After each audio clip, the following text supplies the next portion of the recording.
November 17th City Council meeting. May we call to order? Roll call, please. Councilmember Reddick. Here. Councilmember Penrose. Here. Councilmember Rohrbeck. Here. Vice Mayor Brownstone. Here. Mayor Eisen. Here. You have a quorum. Excellent.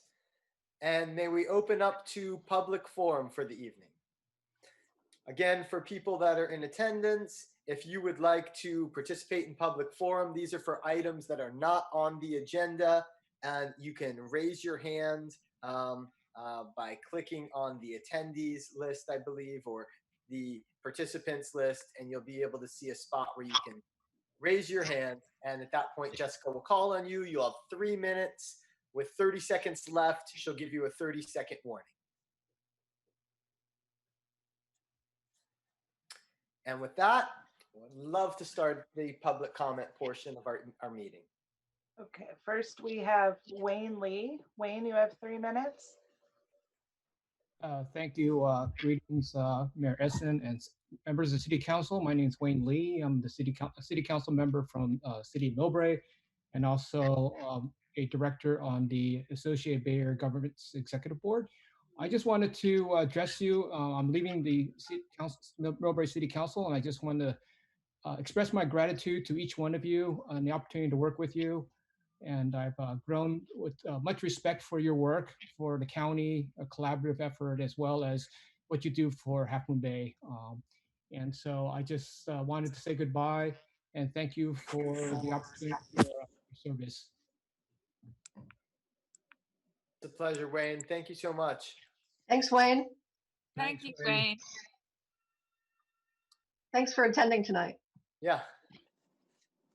Next we have Brent Turner. Brent, you have 3 minutes. Good evening, Jessica, City Council members. My name is Brent Turner. I was calling tonight just to make a brief note that we are again seeing the pandemic spiking. And so please carry on your good work. Make sure that our children are protected first and foremost. And I know now we're getting a vaccine, which is great, but let us not let any guard down, and please stay extra focused. I think there's been an attitude toward the management of this particular health and safety emergency, this particular pandemic that, you know, because of our lack of experience with a situation like this, it's been hard on the people.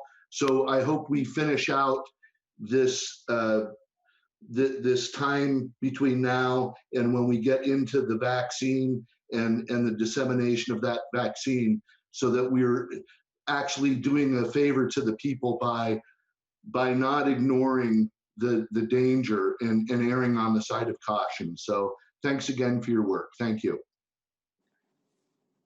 Thank you, Brent. I'm gonna do a brief shout out for Brent. I don't know if you guys have seen, but there is a movie on Brent Turner now. Has anybody seen the movie? No. Debbie Ruddick, you saw the movie? We can't hear you, but I think you're saying you saw it. Oh, it's a great movie. So Brent, get back on there. Tell us a little bit about your movie. I will give you 10 seconds to talk about the movie. It's pretty cool, on Amazon. Well, I appreciate it, and this is certainly unexpected. It is on Amazon. It speaks for itself. It just talks about me pestering the government, so you know that it's not just you. It's everyone that gets my little antics. But I appreciate you indulging me and tonight and mentioning it, Adam. I'll let it speak for itself. Thank you. What's the name of the movie? It's called The Real Activist, and it's on Amazon. Thank you. Okay. Thanks, Brent. So next we have David Oblovi. David, you have 3 minutes. Mark, get set. Speaking tonight to the City Council, but given the events of the past few days, I want to start first speaking to the individual who threatened my wife and her business on Sunday morning. I hope you'll indulge me. I have spent no small amount of time over the past 2 days contemplating what I would like to do with you for the harm you caused our family, the tears, impotence, and helplessness you have engendered through your vicious act.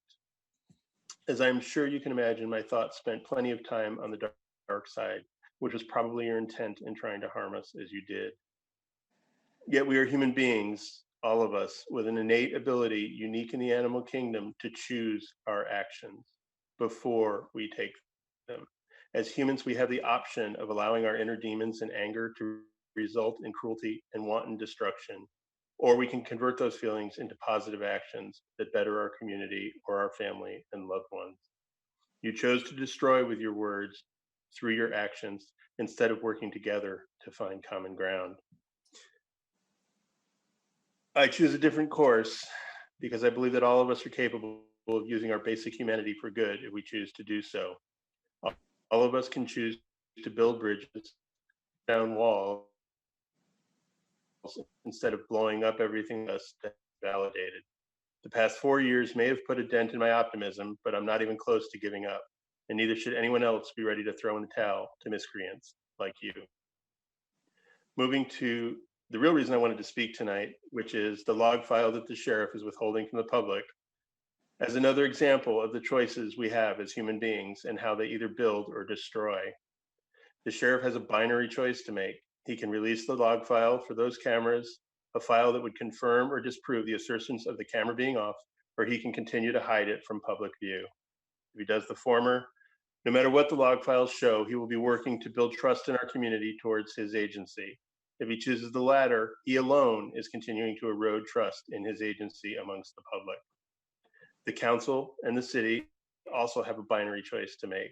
As the effective employer of the sheriff's office for services provided to Half Moon Bay, you can rightly and legally demand access to the log file. I hate to say it, but that's your job, and I understand that it's difficult.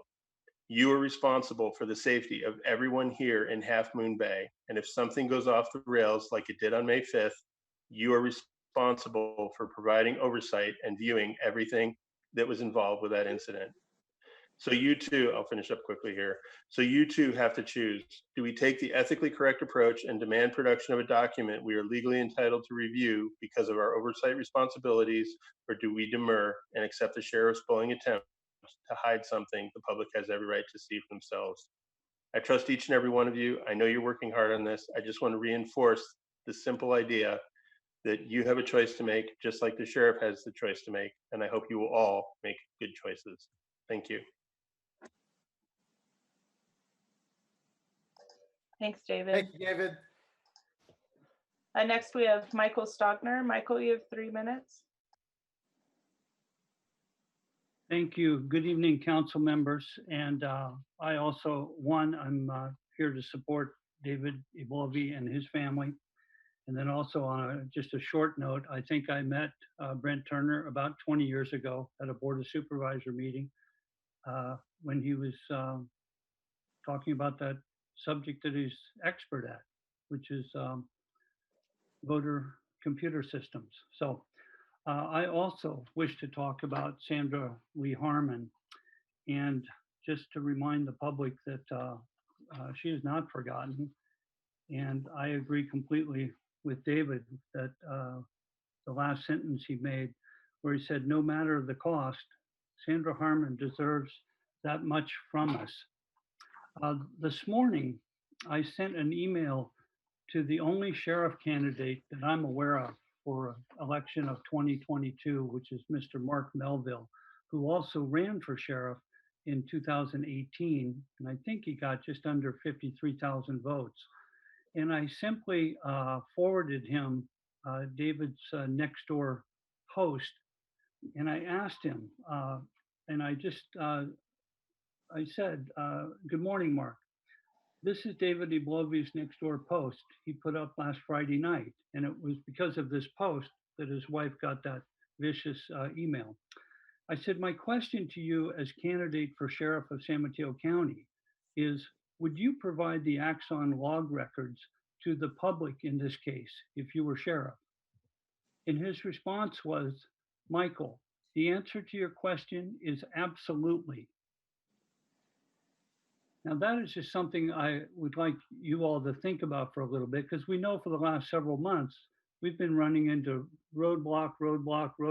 So we know the sheriff doesn't want to release it. We know the district attorney doesn't want to release it. We know the county council, 3 attorneys don't want to release it. But I've got great news for you. There's a new sheriff most likely showing up in the future, because I don't think Carlos Bolanos is even running for sheriff in 2022. And I do think, I agree with David. I think all you have to do is ask the sheriff's department to release the Axon log recording, the videos. They'll solve everything for you.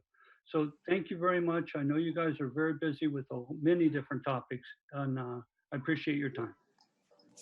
Thank you, Michael.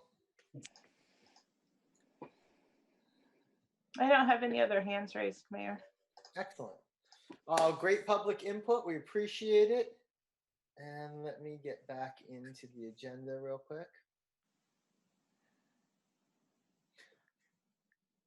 All right. Next, we would like to move into proclamations and presentations. So first we have the Midcoast Community Council update. Claire, did you want to provide that update?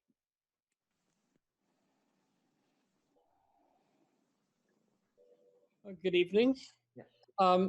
We have 3 things to report. First is the elections. We had 3 openings on the board. Dan Haggerty was reelected, and we have 2 new people, Greg Diegas and Jill Grant. We have 2 things we've been dealing with that have generated a fair amount of controversy. One is regarding the replacement of the Midio Bridge on the Coastal Trail.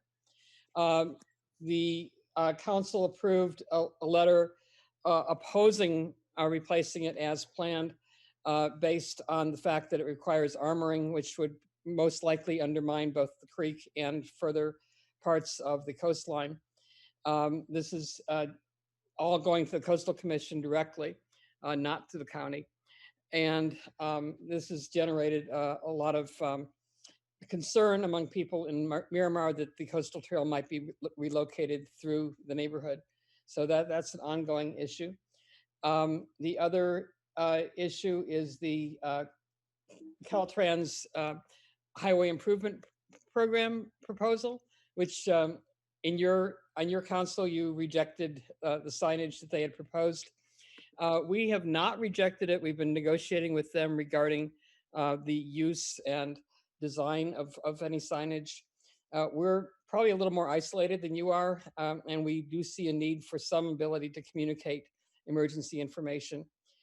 So we are in the process of negotiating with them to install some signage, limited signage, which would be used only for emergencies.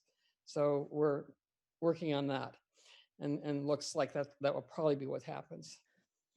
So that's the highlights. If there are any questions, I'd be happy to respond.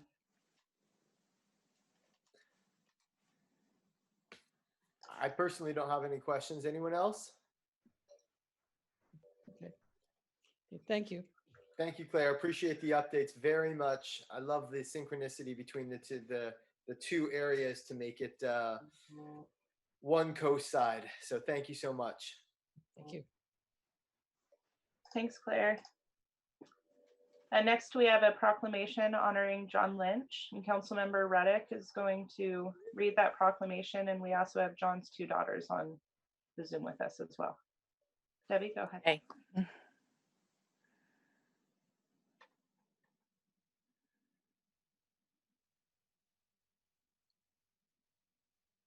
happened?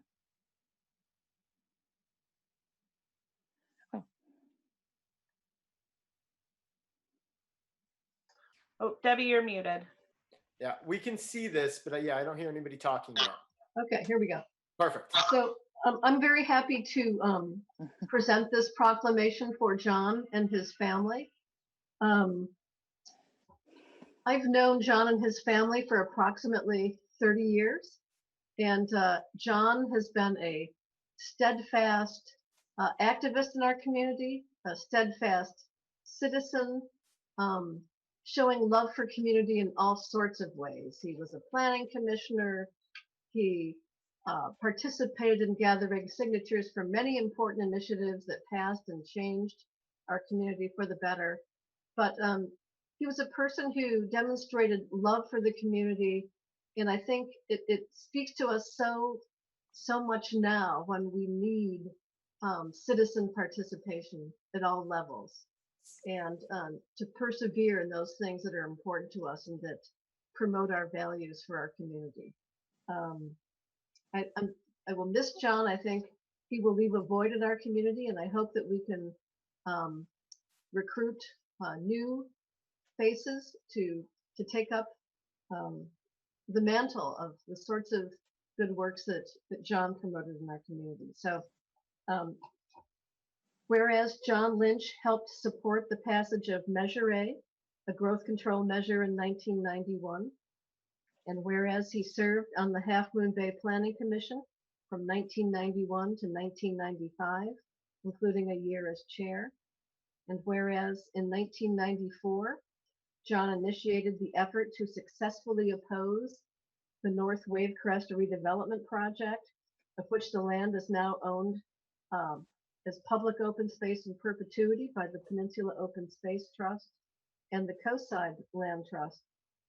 And whereas he has been involved in 30 advisory petitions, initiatives, and referendums, of which he has won 26, including Measure F, an initiative to preserve the Main Street Bridge in 2014.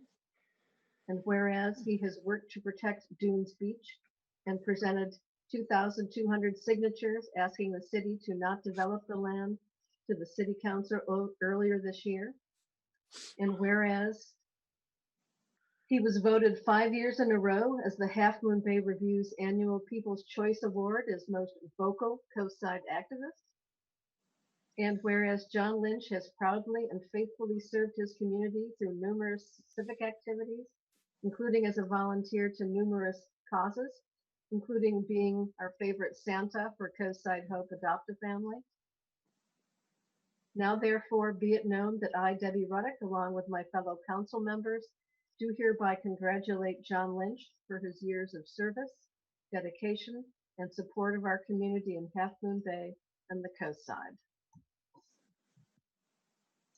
Yay. Thank you. Thank you, John. Thank you, Jewel. And thank you to everyone who knew and loved John like I did. And if other council members would like to chime in, I think everyone would appreciate that.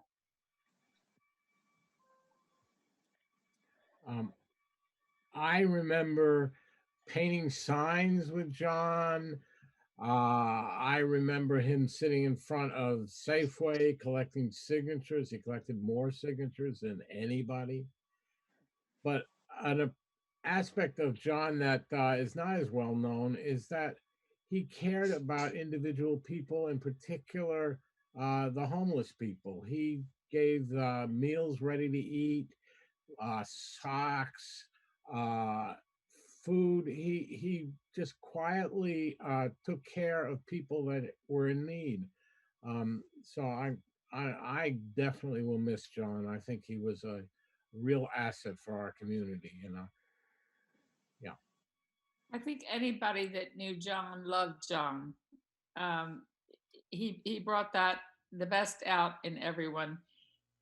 He never pushed anybody to work hard the way he did. He just was a shining example of what a citizen in a free democracy can do to promote that democracy.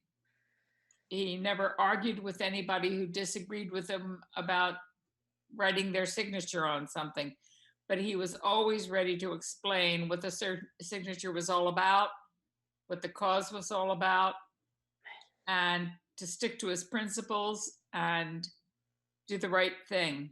And he was tireless. Thank you, John.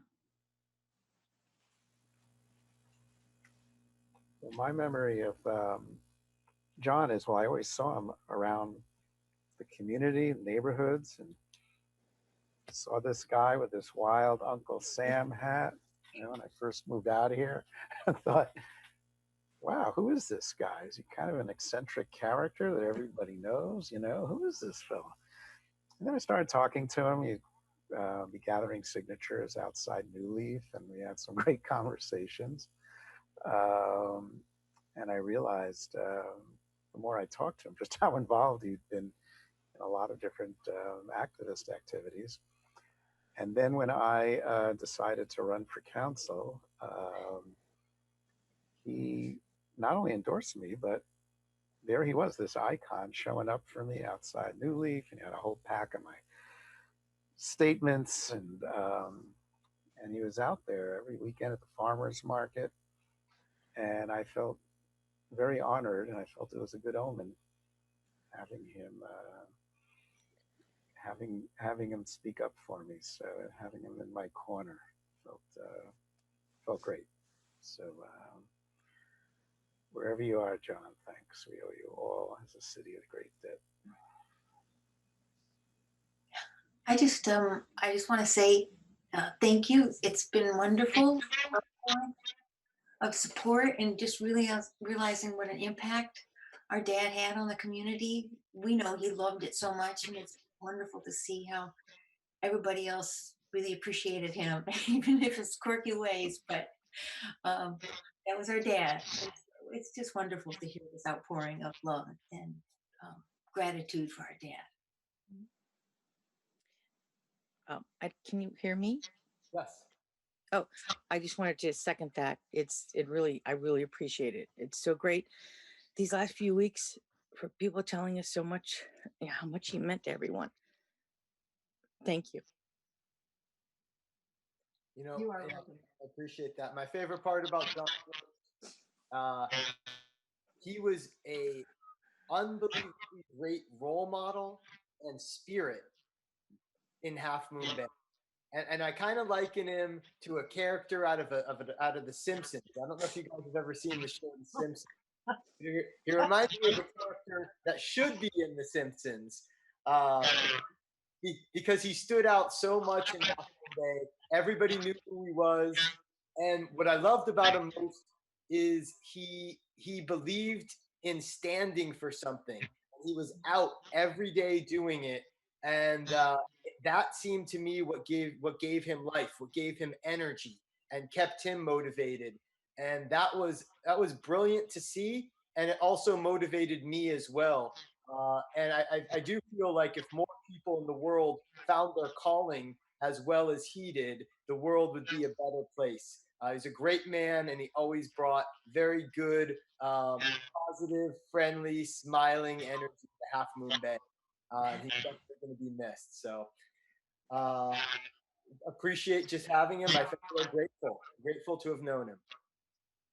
Thank you. And something this proclamation doesn't mention, because it's, outside of Half Moon Bay, was his key role in getting the tunnel initiative passed, back in 1996. I think he got thousands of signatures, and it was a countywide initiative. And he had this wonderful sign that he would carry to press conferences. We were fighting the bypass, this big wide road that was going to tear through the park there, and the sign said "Bypass my ass," and it's one of the one of the most famous signs in photos of Coastside history. So I just wanted to throw in the tunnel work he did too. We owe a lot of that to him as well. And I wanted to say thank you to staff for helping out with the proclamation and seeing the importance of this to the community. So thank you to city staff. Thank you very much. We don't usually do this, but I see Mike Ferreira's got his hand raised and seems appropriate for this moment. Michael, go ahead.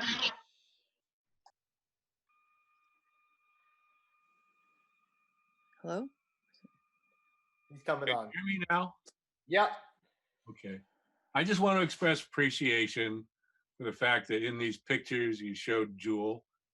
Jewel was really unique. She was John's guardrails and they were quite a pair. And I miss both of them, and I really, really appreciate the honor you're giving them tonight. Thank you. Thanks, Mike. One thing I hope the city does is name a important part of the city for him. I think we should consider in the future naming the East Side Trail near where John used to ride, the John Lynch Trail. So I think that is would be worthy of John's efforts. So something to think about in the future. Thank you. Great. Great idea, Harvey. And maybe one more thing. Why not, a John Lynch Civics Award, honoring someone in the community each year for their outstanding civics contribution. I think that would be a good. That would be great. Okay. Thank you, everyone. Thank you. Thank you. Thanks for spearheading that, Debbie. Mr. Mayor, when Councilmember Rarbeck and Councilmember Ruddick made those suggestions, I was actually looking at the other council members, and I was seeing head nods up and down. So I don't think we need a motion on this, but I'll take 5 head nods as everyone is in a concurrence on that.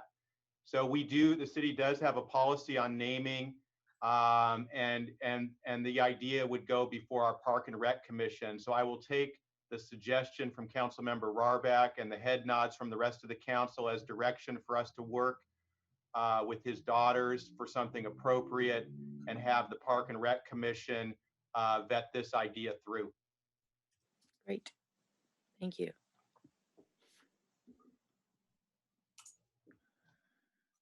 Thank you. We would love that. That would be wonderful. Excellent. Yes. Are there any other proclamations? So the only other presentation that we had listed was the presentation from the county on contact tracing, but that's actually scheduled for our next city council meeting on December 1st. So that would conclude proclamations and presentations. Excellent, excellent. Thank you. Thank you. And then Catherine, are there any report outs from our recent closed session meetings? Yes, thank you. The council met in closed session earlier this evening to discuss one item, which was the item performance evaluation of City Manager Robert Nisbet for his annual performance evaluation. Okay. And then City Manager updates to council? Yes, thank you. Mr. Mayor, members of council, members of the community. I have 3 announcements, and then staff has 3 or 4 short presentations. So I'll start with my 3. First, I just wanted to call out the State of the City that occurred last Thursday, November 12th. Many here tonight probably weren't able to attend, but it was pretty well attended for a Zoom meeting. I think we had 37 participants. And it was quite nice to watch it because in this crazy year of COVID and fires and an economic crisis, I think the city accomplished a lot. And so I just wanted to acknowledge the council and the community that we did a great job in this crazy, crazy year. And as I said, you have to actually watch. The mayor did a great job running through all the accomplishments of the year, and when you go back and watch them all, it was like, wow, this was a tough year. So the video of that State of the City will be up on our website. I encourage people who weren't able to attend to check it out, and I just wanted to acknowledge the year in review for the city of Half Moon Bay. Second comment is we have been doing work this year over the last 6 months, to be sure, on public safety and policing and our services from the sheriff's office. And as the council will recall, and members of the public, back in July, I believe, we did receive 2 directions from the council, 2 related paths that we're on that will come together at some point. And one was to create a public safety subcommittee. The purpose of that committee is to dive deeper into the sheriff's contract, work with staff, work with the sheriff to look at the contract and look for ways that we can better meet the needs of the community when it comes to public safety, et cetera. So we have been doing that. And some of the areas, I'll just throw them out there that we're looking at are not going to be a surprise to anyone, but it has to do with we contract with the sheriff. So it has to do with our service level that we request from the sheriff, the kind of activities then that the deputies perform out there. Ticketing, for example, has come up, special events, the use of overtime, and of course, the crime rates in the city. So these are some fundamental issue we're looking at. But on top of that, we're also looking at, again, exploring ways, what can we do as we look ahead to extending the contract in terms of making sure that the needs of the city are attended to, in terms of the sheriff, training needs, community policing. And one thing that we've heard a lot, of course, is where public safety overlaps with mental health. And so that's something we're exploring. This is obviously not an easy subject, but it's one that's been on the national stage this year. And so it's a continuing process. And so I wanted to mention that because we do plan to have one more public safety subcommittee meeting before the end of the year. And that's tentatively scheduled for December 10th. So I wanted to make sure that that got out there. We'll advertise it like we normally do, and that will be to further the conversation in that regard. And then the second direction we received from council was to reach out to the community and have a community meeting and listen to the community on what they have to say about public safety and policing. And that has turned into a series of focus groups. We realized with COVID and the inability to have an in-person community meeting that it might be better anyway to reach out and have specific focus groups with certain groupings of our community. So that has been going on as well. Matthew Chittister has been leading that effort, and to date has had four focus group meetings, and he has plans to have 3 or 4 more by the end of the year. And then that will culminate in a broader community meeting, probably still on Zoom, early next year. And then, as I said, these two efforts are not being done in a vacuum. They're obviously very much related, and we're working with our police captain all along the way. So I just wanted to give an update on that. Members of the community have been following this. They ask about it from time to time. And the next subcommittee meeting, again, December 10th, coming up. And then finally, my last announcement is something that's very hot off the press, I would say. Very recently, last Friday, the county approached us and indicated that they were looking at acquiring 2 hotels, 1 or maybe 2 hotels within the city of Half Moon Bay. So obviously this is a big proposition, and we're still asking questions and learning about it. The 2 hotels that they are in conversation with the owner on is the Coastside Inn and the Quality Inn. And as I said, this is really hot. So the point of me announcing it today is not to have all the information about this, but to simply announce it. And the purpose, which I left out, very important, the purpose of the county to acquire these hotels is to use these hotels to house homeless individuals as it relates to their mission and the pandemic. So specifically in providing public safety, potentially quarantining. We don't even, again, know all the answers to the questions, but the way they proposed it to us was they do have money specifically for this purpose that they received, I believe, from the federal government.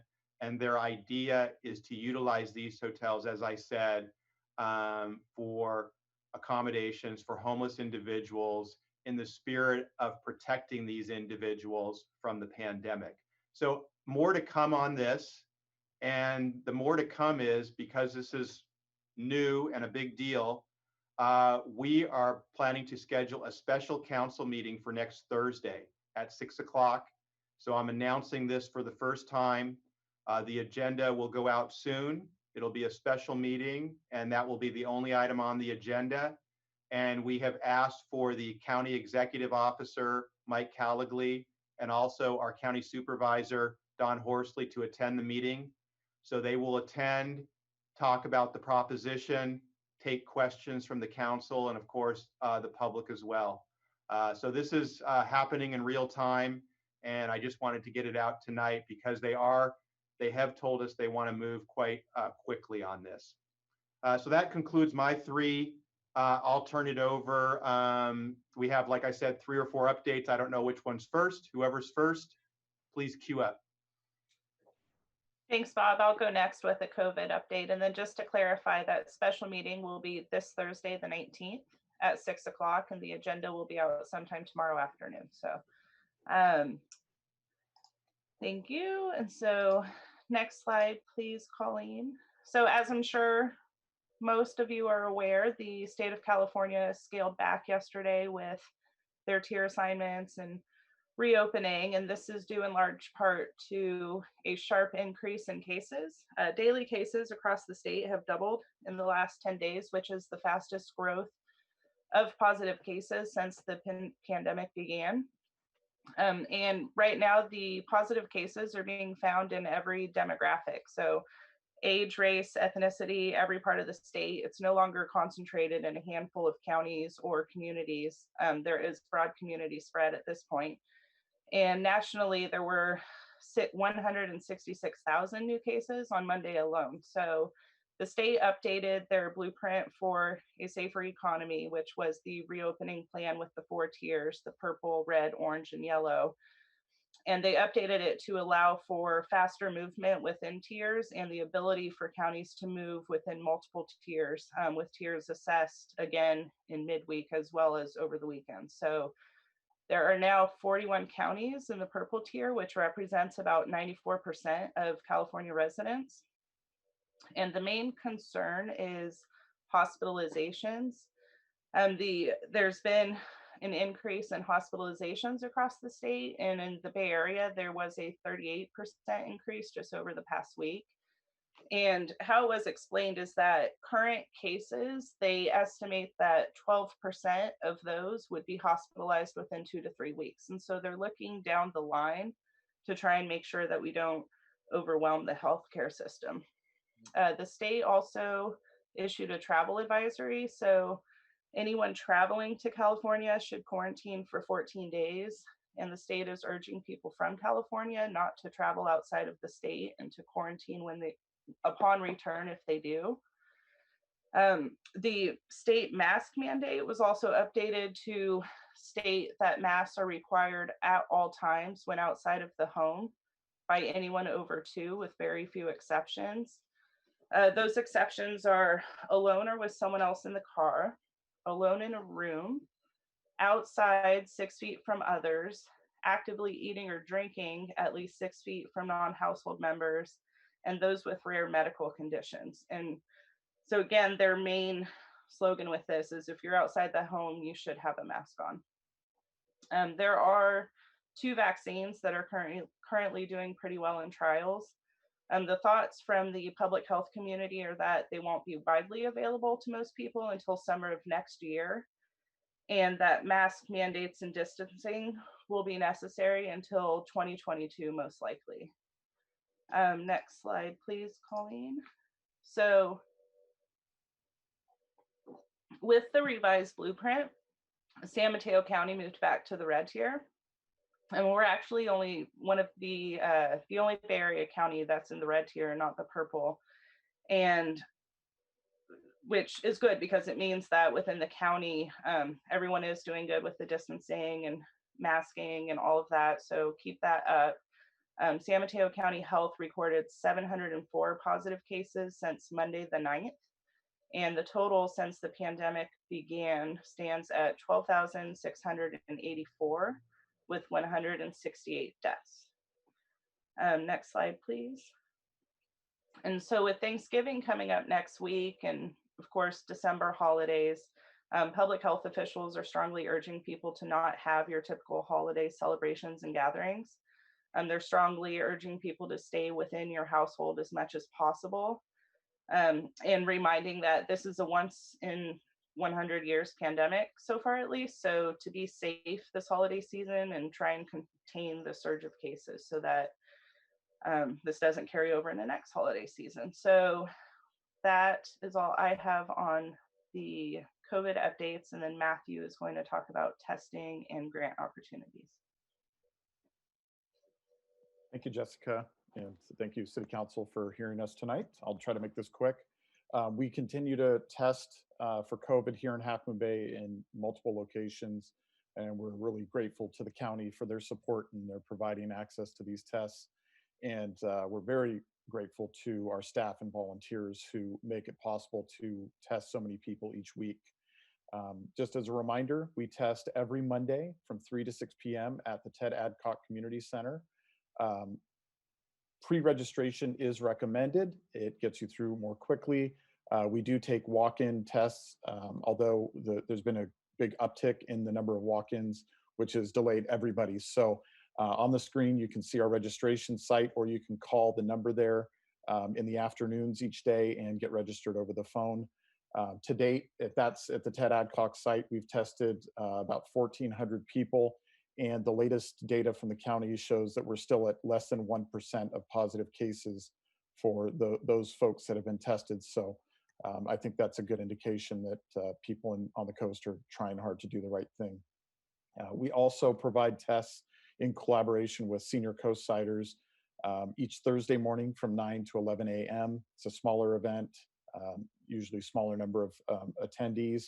We ask that you be 55 and older or a caregiver to attend and participate, and you can register at the URL listed on the screen, or you can call senior coastsiders at 726-9056 and they'll get you set up for that. And the county continues to do Project Baseline drive-through testing at Our Lady of the Pillar Church. The next event is tomorrow, Wednesday, from 9 to 3 p.m. and you can register at the link there on the screen. They also provide daily testing at the San Mateo County Event Center in San Mateo. And if you go to our website or the county website and look up COVID testing, there's links to access all of that information. Again, we're super grateful to our CERT volunteers and our volunteers at Senior Coastsiders. Without them, we would not be able to provide this incredible service. And we will continue to test, and results come very quickly, and that helps people to make good decisions as they get through the holidays. Next slide, please.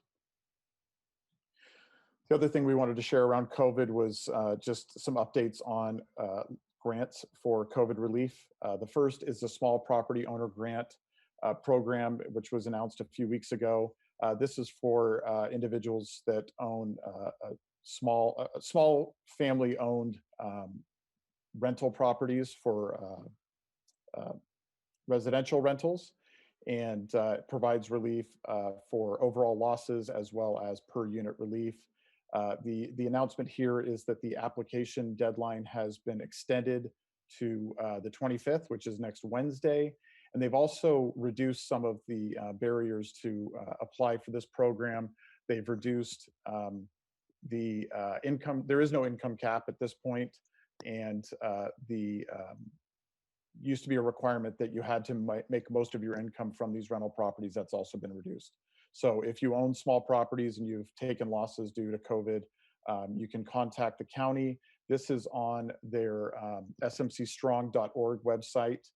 You can also, for this and the next grant I'll talk about, contact our local Chamber of Commerce. Crystalline knows a lot about these grants and can help get you connected if you're interested. The second one is the San Mateo County Small Business Relief Grant Fund.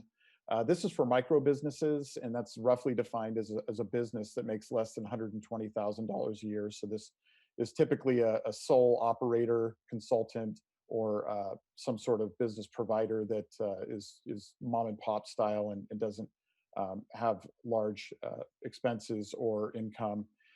There's grants available from $5,000 to $25,000, and it can cover anything from payroll to lease payments, PPP, protective equipment, and PPE, and costs related to reopening as the tiers have changed. Again, if you're interested in this, you can go to the county website or contact our local Chamber of Commerce and they will get you connected. Thank you.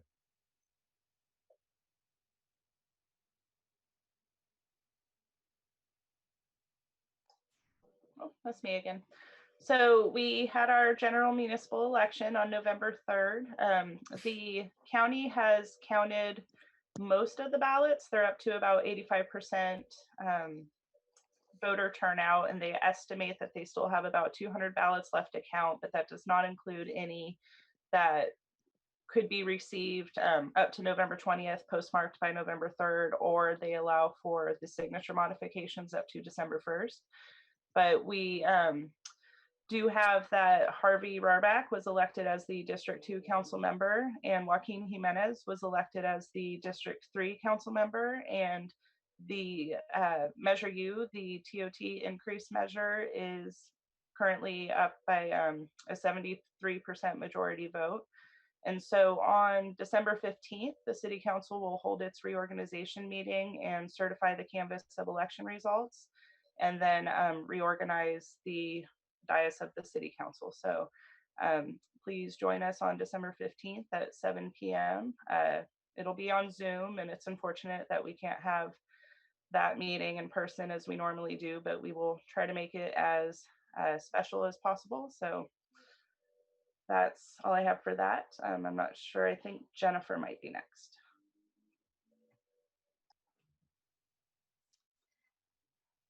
Thanks, Jessica. It's me, Veronica. So thank you, Mayor, City Council, for the opportunity to present to you all tonight.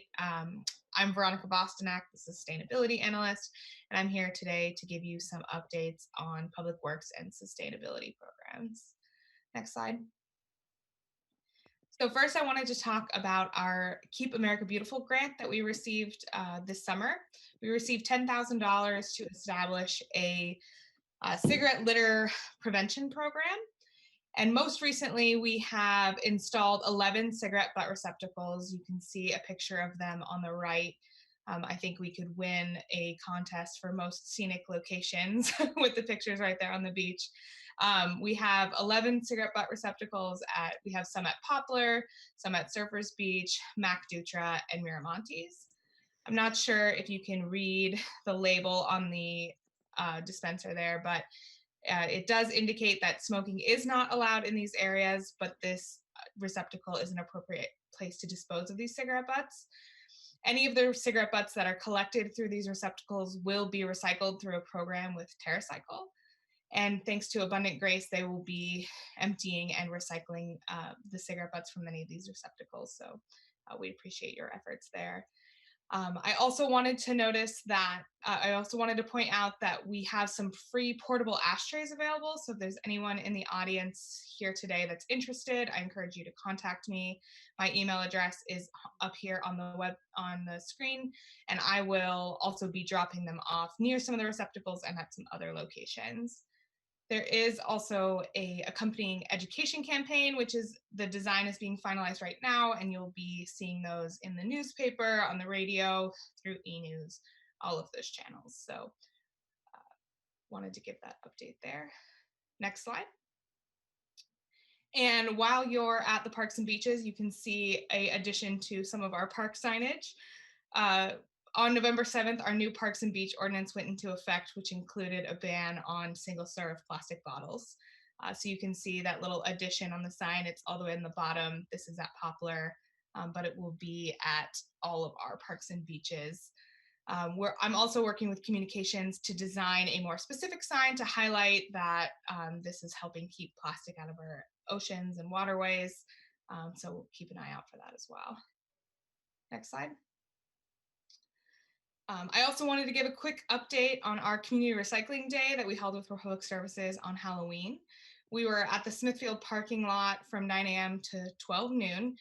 You can see Jennifer and I in the top right corner. We dressed up as a recycling and compost fairy with repurposed costumes and repurposed jack-o'-lanterns, of course. We provided some shredding services and some compost for residents, and we had a really great turnout. We had about 70 households participate, and everybody was really excited that we were able to provide this and provide it safely. The guys at the shred-it truck just took people's boxes out of their trunks so people didn't have to get out, have any sort of contact with people. So we appreciate Republic Services for helping us coordinate that event. And they also allowed us to have a little costume contest. Next slide. And I wanted to give a big congratulations to the Brown family there on the left. They're highlighted. They really made our day. They came as a recycling crew, complete with a workable recycling bins and a raccoon. And of course, a senator, because you can't get the whole family involved. You gotta have one outlier. But we were able to give them a $100 gift card to New Leaf. Again, thanks to Republic Services. And you can see we had a lot of people who got into the Halloween spirit and took the advantage to dress up. So it was a really fun event, and we had a really good turnout. Next slide. And my last update for you all tonight is on the pilot parking project. Per the City Council direction, we had mailed out 279 ballots to affected properties and residents to vote on, give their opinion on the parking project. Ballots are due or postmarked no later than November 20th, so you have a couple days to get that in. We're looking to make a decision with a simple majority, 50% plus one, and staff will provide a report on the final vote at your next meeting on December 1st. So that's what I have for Public Works and Sustainability, and I'm here if you have any questions or comments. I think Excellent, a lot of stuff, thank you. Yeah, big update. We do have one more. Jill? Oh, hey there. Jessica, this is not the slide I did. Do you have more slides here? No, this is the last slide. Oh dear, I saved a version of this. Hi, I was going to give you a housing element update. Mr. Mayor and City Council, Jessica, can you peek and see? I added slides after Veronica was done, and I guess maybe a different version of the presentation got loaded. And if not, if we don't have it, I'll just cover it real briefly without anything. The purpose of the update is to let folks know about the forthcoming housing element, because right now, an active part of getting it set up is happening at the regional level. The ABAG methodology report is now on the ABAG website. This is where the regional housing needs allocation, the actual number of housing units that will be conveyed to individual jurisdictions. This is where it's being set up. Thank you. And so in January, ABAG will be voting on their methodology. If anyone's really interested in the background and the wonkiness of it, oops, go back. I'm still here. Thank you. Fill the website there, abag.ca.gov, and look for the methodology report. ABAG is a 9-county region, and the San Mateo County share of the regional housing needs is on the order of 190,000 units. Half Moon Bay's allocation, along with every other jurisdiction, will be coming out in spring as a draft through the methodology that ABAG votes on, and we would expect it to be finalized in winter. Right now, we're anticipating it to be on the order of 342 units. It will get tweaked a little bit up and down as they tune the model and finish it up. For San Mateo County, we're looking at 16% population growth over the 8-year period for this housing element. And Half Moon Bay's number is at 8%. It's actually the lowest percentage share for our county. It conforms to Measure D, and it's similar to, well, it's a lower increase than what we're seeing in some of the other cities. Next slide, please. Great, thanks. So this graphic is this tiling is showing the 9 counties, and really what you're seeing here is a concentration of where housing allocations are in the South Bay, San Jose, along the peninsula, along transit, anywhere there is transit rich or really high concentrations of jobs. Here's Half Moon Bay over here, showing this 8% within the San Mateo County. The gradiated colors, light to darker, indicate lesser percentages to greater percentages. This similar graphic over here is giving order of magnitude of the number of units that are expected to be conveyed through this RHNA allocation. And here, this is showing about in the 300 range for Half Moon Bay. Next slide, please.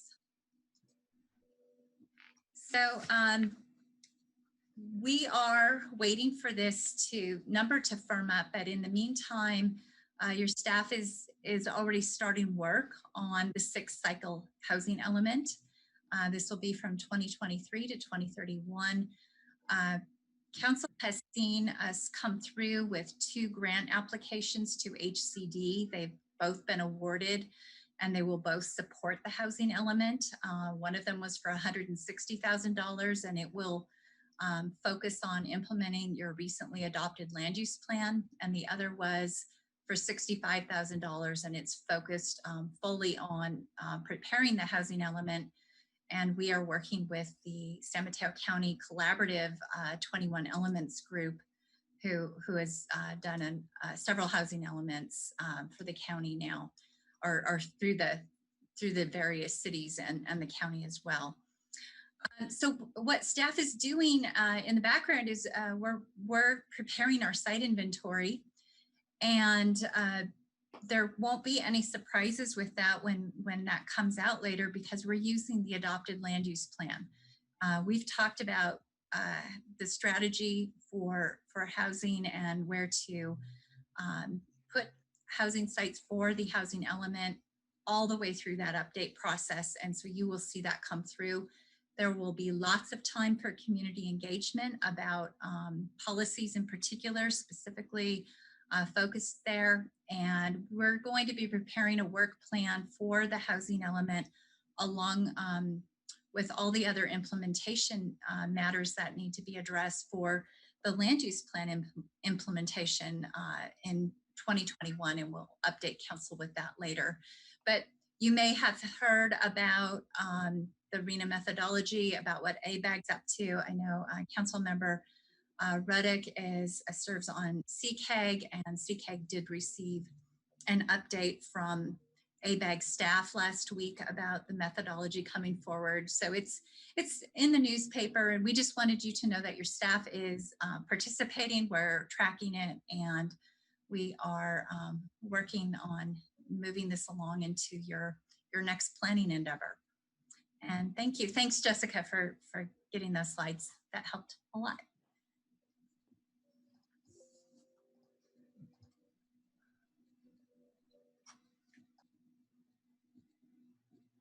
That concludes CM updates, Mr. Mayor, members of council.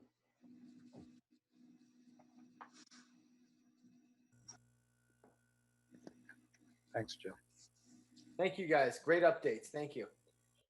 Okay, we're moving into the consent calendar. We have A through H on the consent calendar. Does anybody want to pull anything? May we entertain a motion? Mr. Mayor? Yes, please.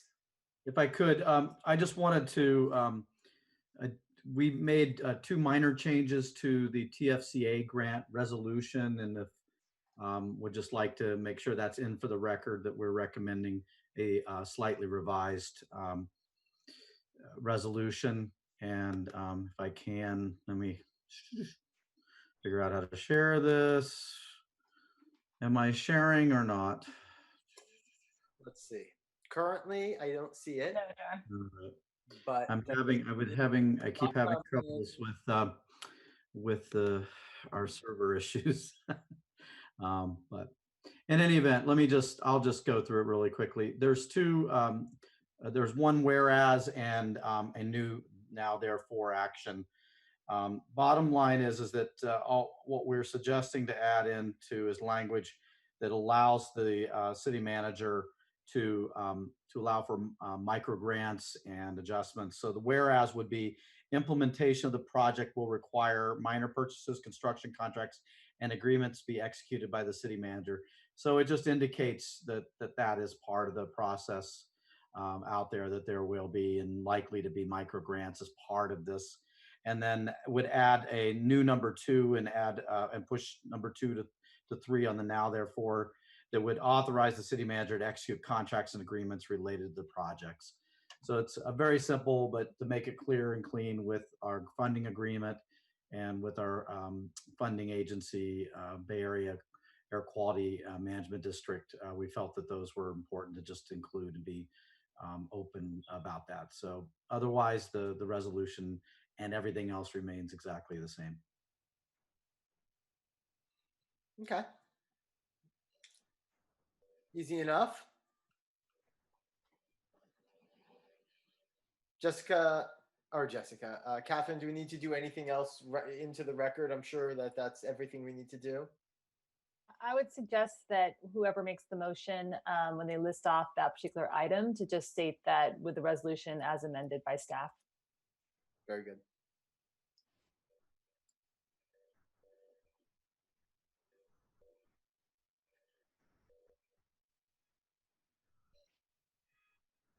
I move that we approve the consent calendar. Item 1A, waive reading of resolutions and ordinances. Item 1B, warrants for the month of October 2020. Item 1C, approval of minutes. Item 1D, treasurer's report for the quarter ending September 30th, 2020. Item 1E, State Department of Parks and Recreation Proposition 68 per capita program grant funds. Item 1F, library capital donations. Item 1G, agreement with Total Flow Inc. to provide smoke testing services. Item 1H, transportation fund for clean air TFCA grant agreement as proposed to be amended by staff. Do we have a second? Second. Excellent. And Jessica, will you kindly do the honors? Councilmember Penrose, Yes. Councilmember Reddick, Yes. Councilmember Rohrbach, Yes. Vice Mayor Brownstone, Yes. Mayor Eisen. Yes. Motion carries unanimously. Excellent. And I'm going to keep moving us along, and then you guys can let me know if we need a break at some point. But we're moving into resolutions and staff reports. Item 3A is proposed State Route 1 traffic operational systems improvement project. And obviously, I believe we had this one before, and we're just kind of going into it again to look at it. Thank you, Mr. Mayor, members of council. That's right. This item was before the council, you may remember, on October 6th, so just about 4 weeks ago. And at that time, we had Caltrans reps at the meeting, and a presentation was made by Public Works in collaboration with the Caltrans reps about a project they have proposed that goes from just south of Daly City to southerly of the Half Moon Bay city limits. And this proposal is a series of informational signs that would have information about traffic conditions and how long it takes to get from certain points to other points, and then could also be used for signs to display information in the event of emergency.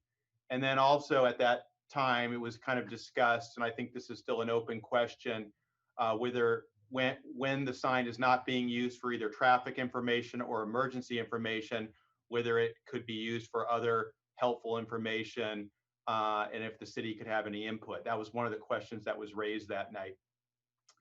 At the conclusion of that meeting, though, after hearing the Caltrans staff and a thorough discussion by council, it was decided that the city did not want to sign within the city limits. You might recall that predominantly the project is outside the city limits. There are several signs in the unincorporated area, and there is one sign proposed. There was one sign proposed for inside the city limits, just off Highway 1, adjacent to the Ford dealership. In the staff report, there's some bullet points on page 2 to refresh the council's memory on some of the concerns the council had about the program. There was discussion about the purpose of it. Would it really work? The size, the aesthetics, those kind of questions. But it was that discussion that then led to the decision that the council made to not proceed and direct staff to write a letter to Caltrans saying that the city does not want the sign. After that, a couple weeks later, or maybe just a couple weeks ago, both Caltrans reps and also our state legislator offices approached some of us, just kind of posing the question, would the council reconsider this? I think there was an acknowledgement that maybe Caltrans didn't define the project very well, and an acknowledgement that maybe there was just a misunderstanding of how it would work. So we were asked to just put it back on for council's reconsideration, and that's what we're doing tonight. And you did coincidentally hear from Claire from the Mid-Coast Community Council earlier tonight. That was the first I had heard that. They were going through the same process in the unincorporated area and deciding whether or not they felt the signs were appropriate for unincorporated areas. And you heard from Claire tonight that it sounds like, although they have reservations, it sounds like they are still working with Caltrans to have their needs met, because it sounded, what Claire said was she said they had a need for signs for emergency purposes. So we just heard that tonight. So the items back on your agenda, and our recommendation is either A, the council confirms their previous direction, or B, the council switches and said, let's reconsider this. And if that's the direction of council, there's a lot of details still. And I think it was the details and the unknown of the details that caused council to say, hey, we just don't want this. And so if the council does want to reconsider, our recommendation would be to direct staff to go work out those details with Caltrans, talk about the aesthetics, talk about the location, talk about those things that were somewhat unknown, and work it out with them. And if we do work it out, we will then inform council again, because if the council, you want to make sure that if certain changes are made, that the council would support it or not. And then finally, I think there's even a question of whether a sign would be installed within the city limits or not. So as mentioned, when on October 6th, there was only one sign proposed for inside the city limits. Was right by the Ford dealership. And there was conversation by the council that not only was there concern about would it serve its purpose and the aesthetics of it, but is it in the right location? I mean, is it really going to serve its purpose of warning drivers if you're already committed, you're already in the city, it's too late? And so there was suggestions that if it was further south, outside the city limits, then maybe it would actually work better. And so if that's where the conversation goes, then there isn't a sign inside the city limits. But then it's still up to the council whether they believe that would still be a benefit, and whether or not you show your endorsement to Caltrans or not of the project. So that's what's in front of you to reconsider. I did have conversations with Caltrans staff at executive level and mid-management level, and indicated to them the council would reconsider this tonight, decide what to do. I asked the Caltrans staff, no need to come to the meeting tonight, but I see Lindsay Vivian is here. She said she wanted to just watch and see what happened. She was one of the staffers from Caltrans on October 6th that made the presentation. She was kind of the lead at that time. So she is here watching. And with that, I'll turn it back over to council. My objections still stand. I don't think it's appropriate for a rural highway. I think the signs won't be maintained right. I think this is a 20th century solution to a 21st century problem, that with people having GPS and access to all kinds of ways of finding out about traffic, this makes no sense to me. So I'm not persuaded that we need to reconsider.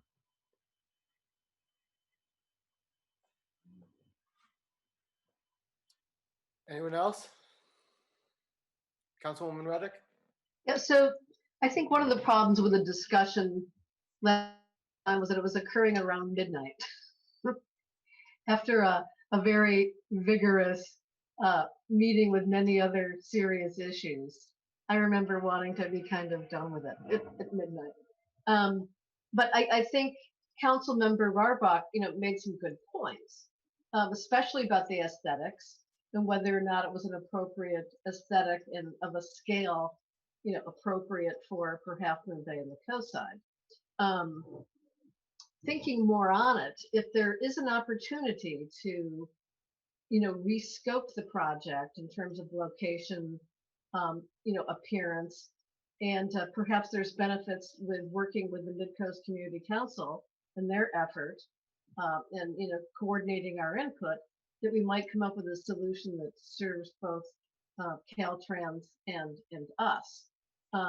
Certainly, not everybody has a car with GPS, and there are many drivers on our roads who don't even speak English. So I want to make sure that whatever messages are in both English and Spanish, at a minimum.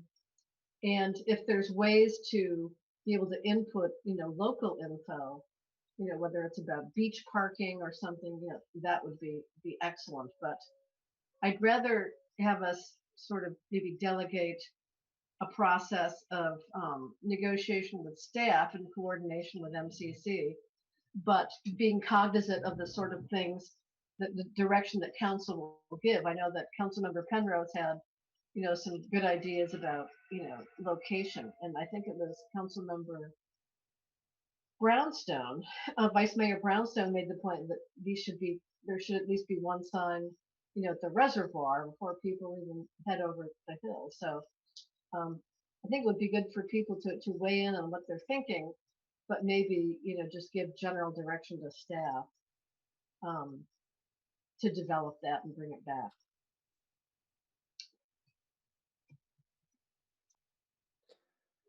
Anyone else? Yeah, Councilwoman Penrose. Yeah, my main objection at the last meeting was the placement of the signs. And I think that working with the Mid-Coast Community Council and with the county on keeping people away from the city if we're having problems and can't accommodate them, putting signs in positions where people are able to turn around, maybe south of Highway 84 for one spot would be a good spot, but certainly not in the locations that the county had first suggested. So I have no objection to ongoing conversations with between staff and the county to see what they have been able to come up with. I think they got the gist of what we were concerned about. I also agree with Councilmember Rarbach on the aesthetics. I don't know what the signs are going to look like. I'd like to know that they're guaranteed that they aren't going to fall into disrepair. And so those discussions are important as well. We don't want anything that's going to be out of character with our beautiful coast. It would be a shame. So go ahead with the talks. I'm fine with that. Yep, Vice Mayor. I agree after having time to reflect after our 12 o'clock midnight session, council meeting. But Yeah, I definitely don't think we should abdicate our ability to have some input on this, because theoretically, Caltrans could just put a sign 10 feet outside our border and put up whatever the heck they want. So we would still, with regard to aesthetics, et cetera, whatever use, we'd have no input whatsoever. So I'm interested. I heard what Councilmember Rarbach said, and the one thing that came to my mind was when Midcoast talked about the purpose for emergencies. And I wasn't exactly sure from their presentation. You know, in an emergency, a lot of power sources can drop off and people wouldn't have access to GPS. Towers can go down, all sorts of other communication devices. I didn't know if this had an independent power source, you know, that has a solar battery that then retains power for a certain amount of time. I wasn't sure. If it did, that does create an interesting use for it for emergencies when everything else was down, for example. So that would be just an interesting question, at least for me to clarify. In terms of aesthetics, I'm definitely concerned about aesthetics. It's a, what is it, a 12-foot by 6-foot? At least, you know, the original design. It's a big 12 foot. 5 by 12. Yeah, it's a big sign. And I think someone had mentioned, or it came up, another suggestion was to have our newly formed architecture committee, where we do have some good experts on aesthetics and materials, et cetera. We're very familiar with keeping aesthetics within our coastal visage, to get input as well from them, since we have the advantage of some of their expertise, both landscapers and architects. Might be nice to contribute to the conversation that we can contribute. Good. So that's what I got. Very good. Yeah, my perspective is I would love, Bob. We've talked about this a little bit off, but I'd love you to present. You know what council talked about last time. I think it's great to bring them back in, talk to them about the possibilities, bring it back in front of council. Try not to make it at midnight. Maybe we give them first billing next time so they can come in, talk to us fresh. After you guys have vetted out some of the ideas, some of the things, some of the different perspectives. And I think we should absolutely talk about it again in front of council. And again, it may be deemed that council decides that that's still not the way to go based on any changes that they were willing to make given the input we gave. But last time they came in, I felt like we kind of gave the input. I didn't feel like they were prepared for it. I felt like they didn't offer any solutions. Now I feel like you can go back to them, bring the drawing board back, offer a couple of possibilities, and bring it back to council. Go ahead, Mr. Rarbach. I'm the representative to the MCC from the city council, so I listened to the deliberations that the MCC had, and it was very clear that the letter that they sent to Caltrans said they would only go along with this project if the only purpose was for emergency messages. And that clearly is not what Caltrans had in mind when they were showing that they would give you traffic conditions or maybe the weather. It was very clear that MCC did not want the signs on only if there was an emergency would be the only reason that they would approve those signs. So I just want to clarify that that was their position, not that they were approving signs provisionally or anything like that. I appreciate that clarification, Harvey. It's definitely leaned that way as well. Yeah. Okay. Do you have enough direction or do you need more, Bob? I think we have enough direction. I do see two members of the public who have raised their hands. That's your discretion whether to take public comment or not. Absolutely. But I feel like we had our direction. No, let's go. I'm so sorry. I missed that part. Please. We got a couple of people with their hands up. Yep. Thanks, Mayor. First, we'll hear from Crystalline. Crystalline, you have 3 minutes. Thank you very much. And thank you for talking about this again. Definitely pre-midnight is good. I just have a few things to note in the hopes that it comes up in the conversations with Caltrans. Uh, so the first and foremost is, like Harvey, I have seen their presentation 4 to 5 times, and the direction that the Half Moon Bay Council gave to them was not new information. It was actually very much in line with what they had received in their comment periods in the other 3 presentations, and they still did not seem to take it to heart. So I do truly feel like they are not listening to the needs of the community. So when the city continues talking with them, I do hope that there's some firm lines held on the city about what the community really does want to see. I agree with Harvey. The request from MCC was much more emergency preparedness based, whereas their presentations are much more telling you how much time is between now and then. They keep comparing us to a section of Highway 50 that couldn't be farther apart from our section of Highway 1.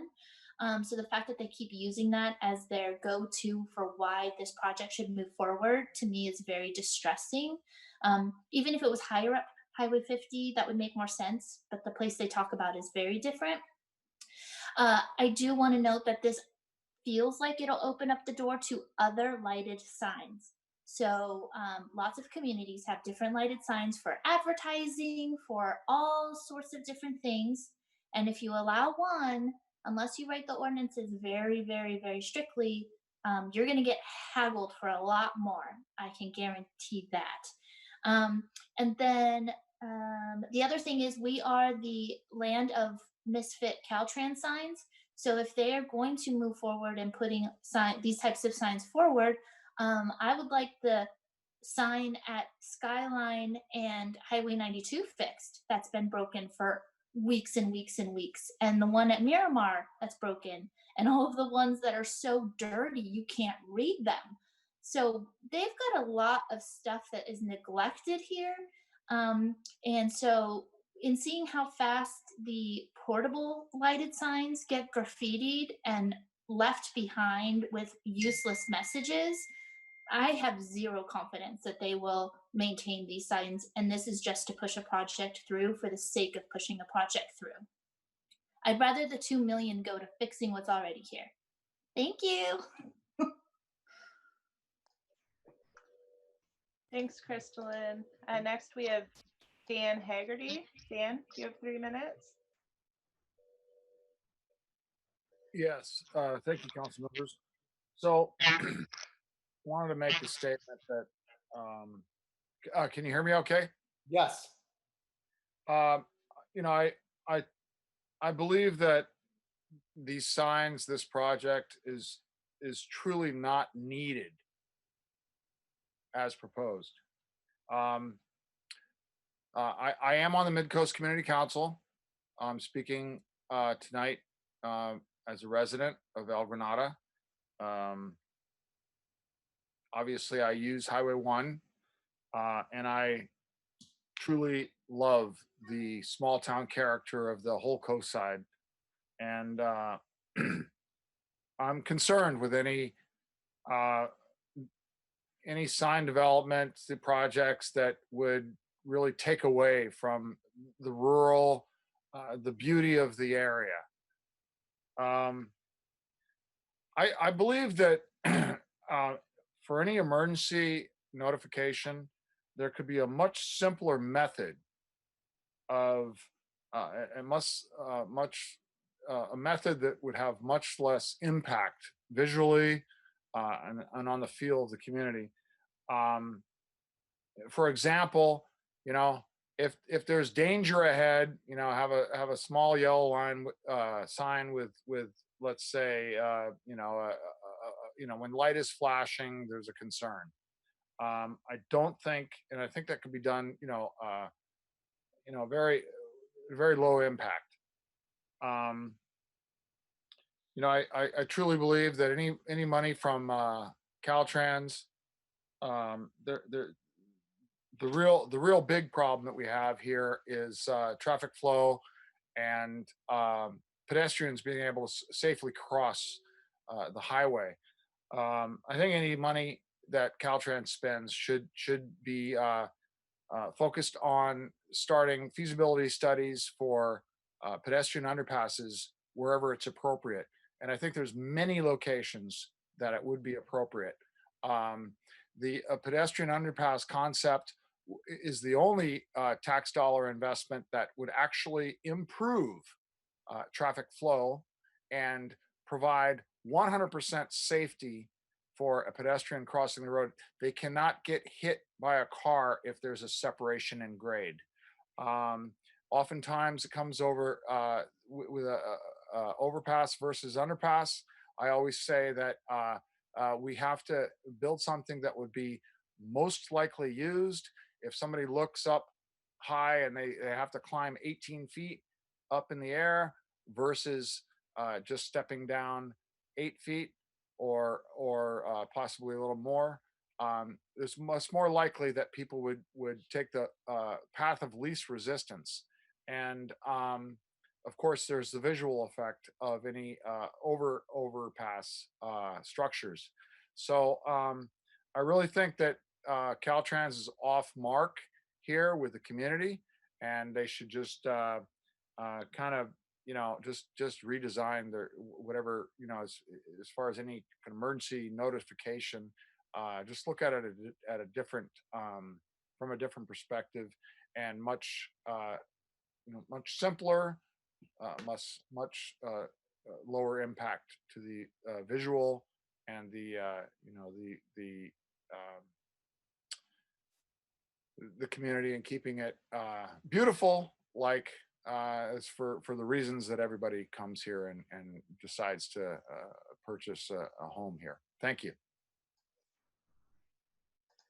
Thank you, Very good. Dana. Next, we have Kimberly Williams. Kimberly, you have 3 minutes. Hi, can you hear me? Yes. Yeah. Okay. Well, first of all, I wholeheartedly agree with Councilmember Rohrbeck. I think he's spot on about what he said. And I also agree with everything that Chrislyn said. She covered several of the points that I wanted to make. And I think that Caltrans, to keep in mind that this project is a grant-funded project with specific parameters that were clearly outlined. And this, I think what they heard at the MCC meeting was that people were concerned about emergency preparedness. It kept coming up throughout the meeting, not just with that topic, but other topics. And they saw a foot in the door and they went with it. And the problem with that is that, as someone else said, there's no guarantee that Caltrans, if they get the green light for this project and it happens, that they're not going to expect to come back later and implement it differently after a year or so to use it for different purposes. So I'm skeptical of that. And I would say again that these signs are an urban solution that belong in an urban environment. They're not appropriate to the coast side. If you want to see an example of this sign, you can go to Moss Beach and see the sign that is temporary there. And that's about the size of the sign that they're proposing. The difference in that sign is that it will be permanent instead of temporary. So it will be installed differently, but the size of it is comparable. And quite frankly, the temporary signs in Moss Beach are just horrible. It is an eyesore, and it is bright at night when it's on. And I keep wishing it would go away soon. So those are my thoughts. I think if we're considering signs for emergency information and purposes, that those kinds of things should be considered in terms of a different project in the context of an emergency coastside plan, and not trying to bend this project to something that we need to look at in a different context. So thank you. When you bring this stuff back to, or if we go that route, if you go back into, thanks for your comments. If you bring this back to Caltrans, would you be able to bring up all these comments that were just kind of brought up, and see if Caltrans is able to work with some of these comments, because if they're not, I'm not sure it is worthwhile to bring before council again. If they are, maybe it is worthwhile to bring up. And I'm just, just playing that out, and I'll let council weigh in on that and give perspective. Yeah, Debbie. I appreciate being flagged by Kimberly about the fact that these are part of a grant program. As somebody who administers grant programs, that worries me, because there's not a whole lot of flexibility. I mean, grant programs are designed with a purpose, and the money comes with strings attached. So I'm thanks for flagging that for me. I'm thinking there might not be a lot of room here, and I'm thinking of it from somebody who wants to consume information. And for me, like Mid-Coast Community Council, it's emergency information. I also really appreciated hearing from Chrislyn. Those are some of the things doing around in my head, but she sort of crystallized it, very clearly about the issue of signs lying around and not being maintained, etc. So I think we should be prepared to just reject it again. Go ahead, staff, have a conversation with them, but I agree. I think we might be opening, the door to unpleasant situations in the future. And I like the concept of, as we refine our emergency services plan, that we consider needed signage there. It should be driven by us as opposed to some external grant program. So I might be finding myself in the same position I was last time we discussed this, after hearing this public input, which I think was pretty valuable. Vice Mayor? I'm tending to really agree with Council Member Ruddick. From everything we've heard, there's quite frankly some trust issues here. And I thought Chrislyn's comments were very valid. Things that they already have up haven't been maintained and fixed and cleaned. So, yeah, there's a question right now. Do we waste staff's time to look at this further? Or do we just say right now, make a motion to reject and not spend any more time on it? Any thoughts? My perspective is out of and maybe we go to John Dowdy. Go ahead. Yeah, John House. Yes. Well, I think we're very clear about the concerns and the issues. We have an ongoing relationship with the folks at Caltrans and with our our colleagues at the county, and I think that that it would be appropriate to continue to allow us to at least have that conversation, and to try to put forth that kind of good faith effort to that point. It may result in absolutely no change to the recommendation with regard to your position. I would tend to believe that may be very much the case because of the narrowness of this grant funding that they're looking at. It may not allow the kind of changes, but let's have that conversation. Bob and I and Moz can have that conversation with their staff and with the county and figure out whether there is a middle ground on this to be able to come back with. I think that we clearly understand the concerns and the issues, and we understood those the last time. I don't think they've changed a great deal, but I for one appreciate your willingness to allow us to go back to the table and talk about some of these issues that we never had a chance to do prior to the meeting before this. And we had that meeting at a very late hour, and it kind of just stopped any and all conversations. So as much as I and Bob would love to have an item taken off of our list, I think that this is probably one that makes some sense, because this may not be the project that we want to move forward with, but there are many other projects that we may want to advocate for. And I think it's good for us to establish those relationships and working relationships because there may be something that we come to ask them for at some point, and it's always good to have that information and that relationship built. Yeah, I respect that approach. Yeah. I think that makes a lot of sense. I think I trust staff to represent our thinking on it and to have the conversation. Won't hurt anything. No, I do as well, and I think it's politically, I think it's a good move to keep all those channels open.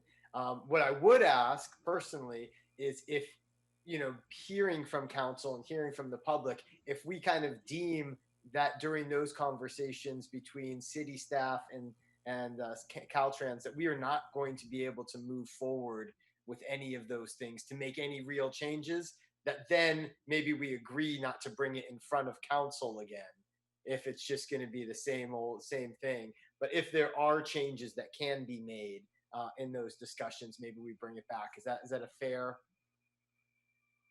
assessment? Mr. Mayor, it is. And I think to Councilmember Brownstone's point, which I think is a valid point too, if the location for one is an area of flexibility and they do move it, then I think we are in a position where we do the best we can, as Mr. Dowdy said, and then we are kind of obligated to bring it back to you for your final decision. Because if they choose to move it outside the city limits, this is our opportunity to have that feedback. So I understand that if it doesn't change at all, then there's no reason to see it again. But I have a feeling there will be some changes. So we'll have something to at least have you reconsider, giving Caltrans their opportunity to see what they can do. Yeah, I think that's fair. I mean, Councilwoman Ruddick? I would just say that it's going to be really important, given the maintenance issue, especially, to have some assurances. I wouldn't want to agree on anything with just a handshake. It's like, is there a, an MOA sort of, document that maybe we enter into? But I think having some assurances, if it looks like there might be, a path forward, is going to be really important to the public. And I would say, still, try to coordinate with Midcoast Community Council. I mean, for sure. If they're going to go forward with something, there should be a uniform look, a uniform approach, etc. I think we're clear. Thank you. Okay.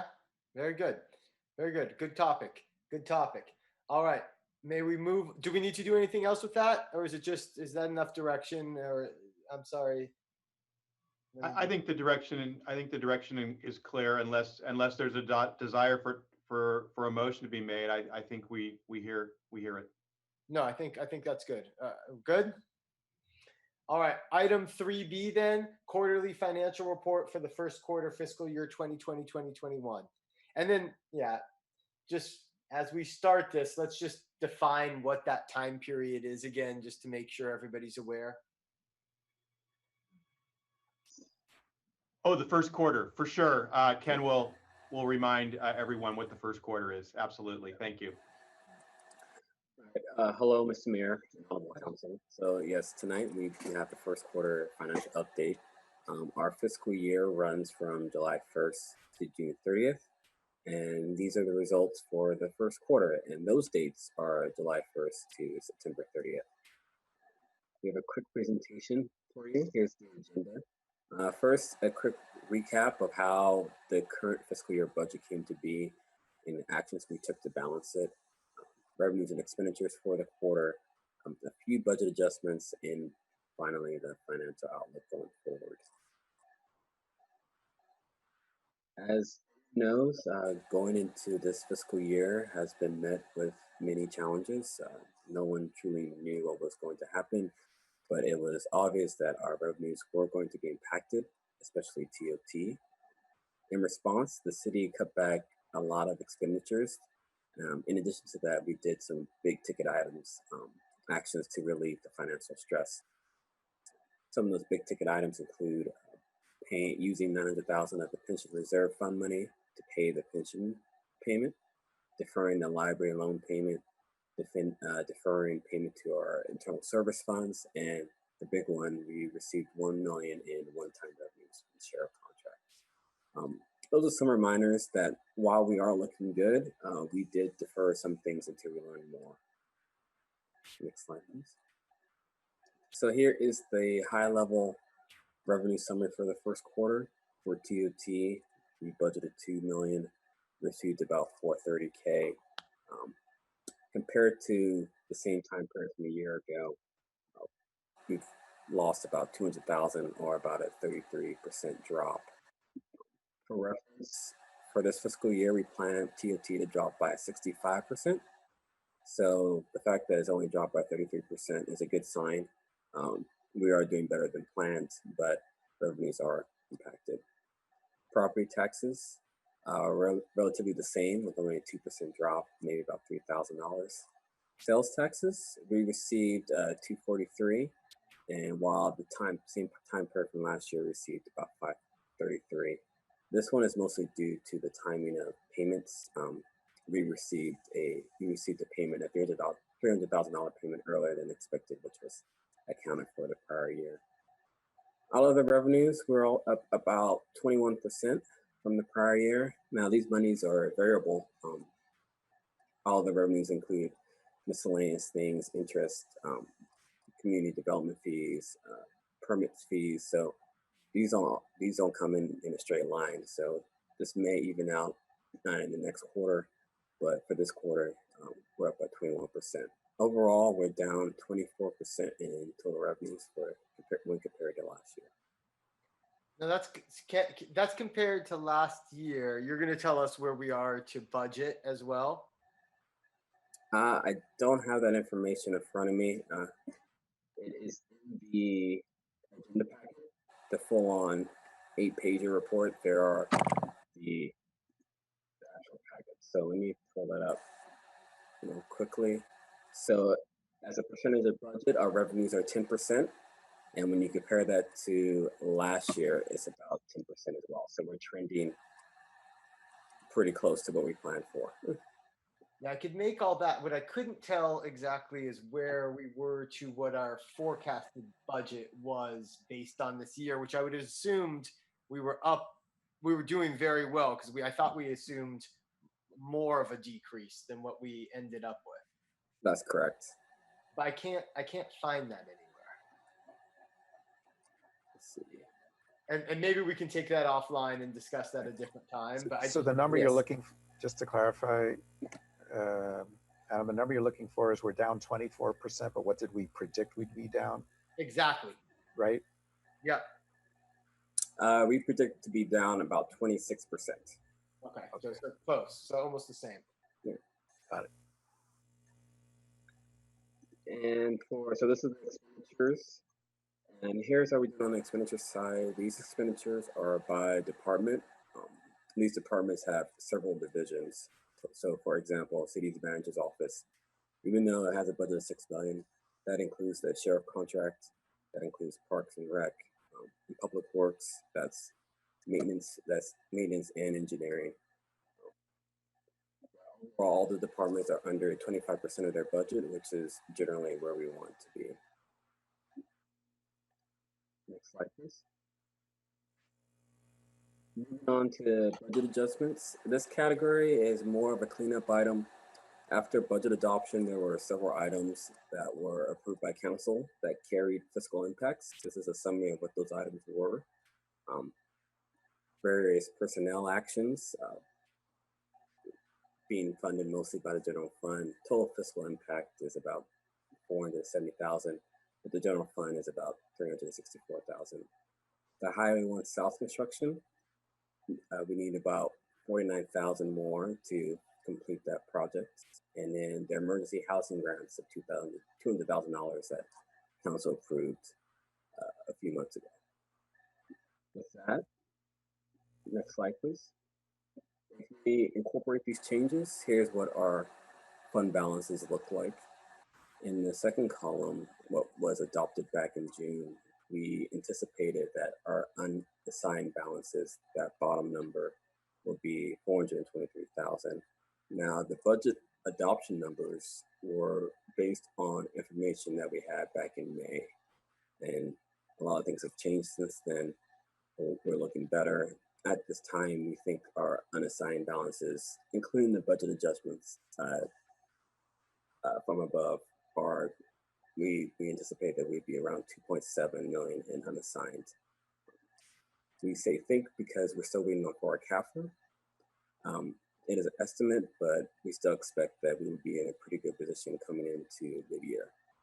So we don't have any recommendations other than coasting to mid-year and seeing the CAFR and having those audited financial numbers available to us. Next slide, please. And real quick, Kenneth, we expect there to be upside on the sales tax, just based on when those numbers are being put in, more or less. I cautiously say yes. With the winter and the lockdown and potentially the shelter in place, it's a little concerning, but I would expect the upside. Okay. Overall, revenues are going better than planned, but they are been hit. Sales tax, I'm a little more optimistic on. TOT, I expect it's still going to be impacted, but overall we're looking okay, considering that we went into this very conservatively. What this means is our financial position when compared to May is looking much more stable going into mid-year. But of course, as I mentioned, there are still concerns about possibly another lockdown that shelter in place. And again, we have some expenditures going into next fiscal year, including the library loan payment and paying our pensions. So those are the kind of topics that are still pending. Next slide, please. With that, our recommendation and motion is as follows. Accept the quarterly financial report for the fourth quarter of fiscal year 2020-21 and direct the Administrative Services Director to make the budgetary accounting entries as outlined as attached.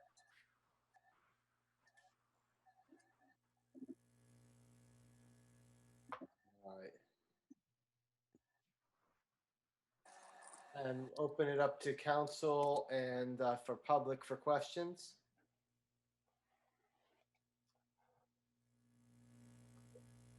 Just a quick comment. I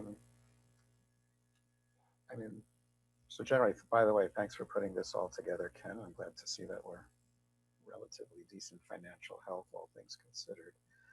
I just noticed, I think I saw an article, the out of our $200,000 emergency housing fund, I think I read that actually very little of that has been spent because other resources came up for folks who needed that money. And I think I saw an article on that. The groups that are distributing that, maybe they just only had to distribute maybe around 30,000 of that so far. Does that sound about right? You might not have that detail right now, but I believe Matthew could probably provide an answer to that question. Yeah. You're talking about the $200,000 council directed to emergency rental assistance. Right. Matthew, do you have any a status update on that program? Yes, we get regular updates from Coastside Hope and the St. Vincent de Paul. They are still using more of the other funds that have been provided by the county and other sources. But they do, as this continues to stretch on, they do expect that they will run out or be unable to use those resources, and that's when our funding will really come into play. But they have distributed a large portion of our funds already. Yeah, okay, maybe it was less than I thought. Well, anyway, the good news I thought was that we just still had money left in there because we are going to go through a particularly tough period coming up. And I was glad to see that there's still money left in there. Depending on what other sources might get reignited after all the election dust settles and more funding comes in. So, okay, great.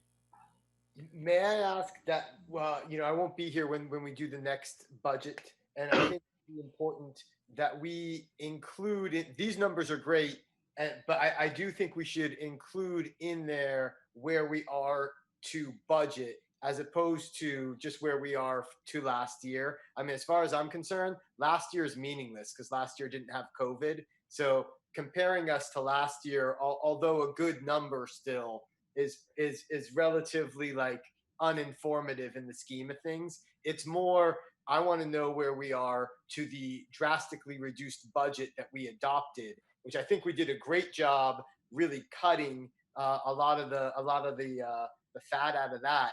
But that's more the curiosity point, especially considering that we had to take, a couple of $1 million of our emergency contingency funds just to get this budget, and then we still want to fund pension liability and the library for next year. So I mean, we got to be very careful how we're moving about the budget moving forward. So just be a good extra number to have in there so everybody can see how we're trending.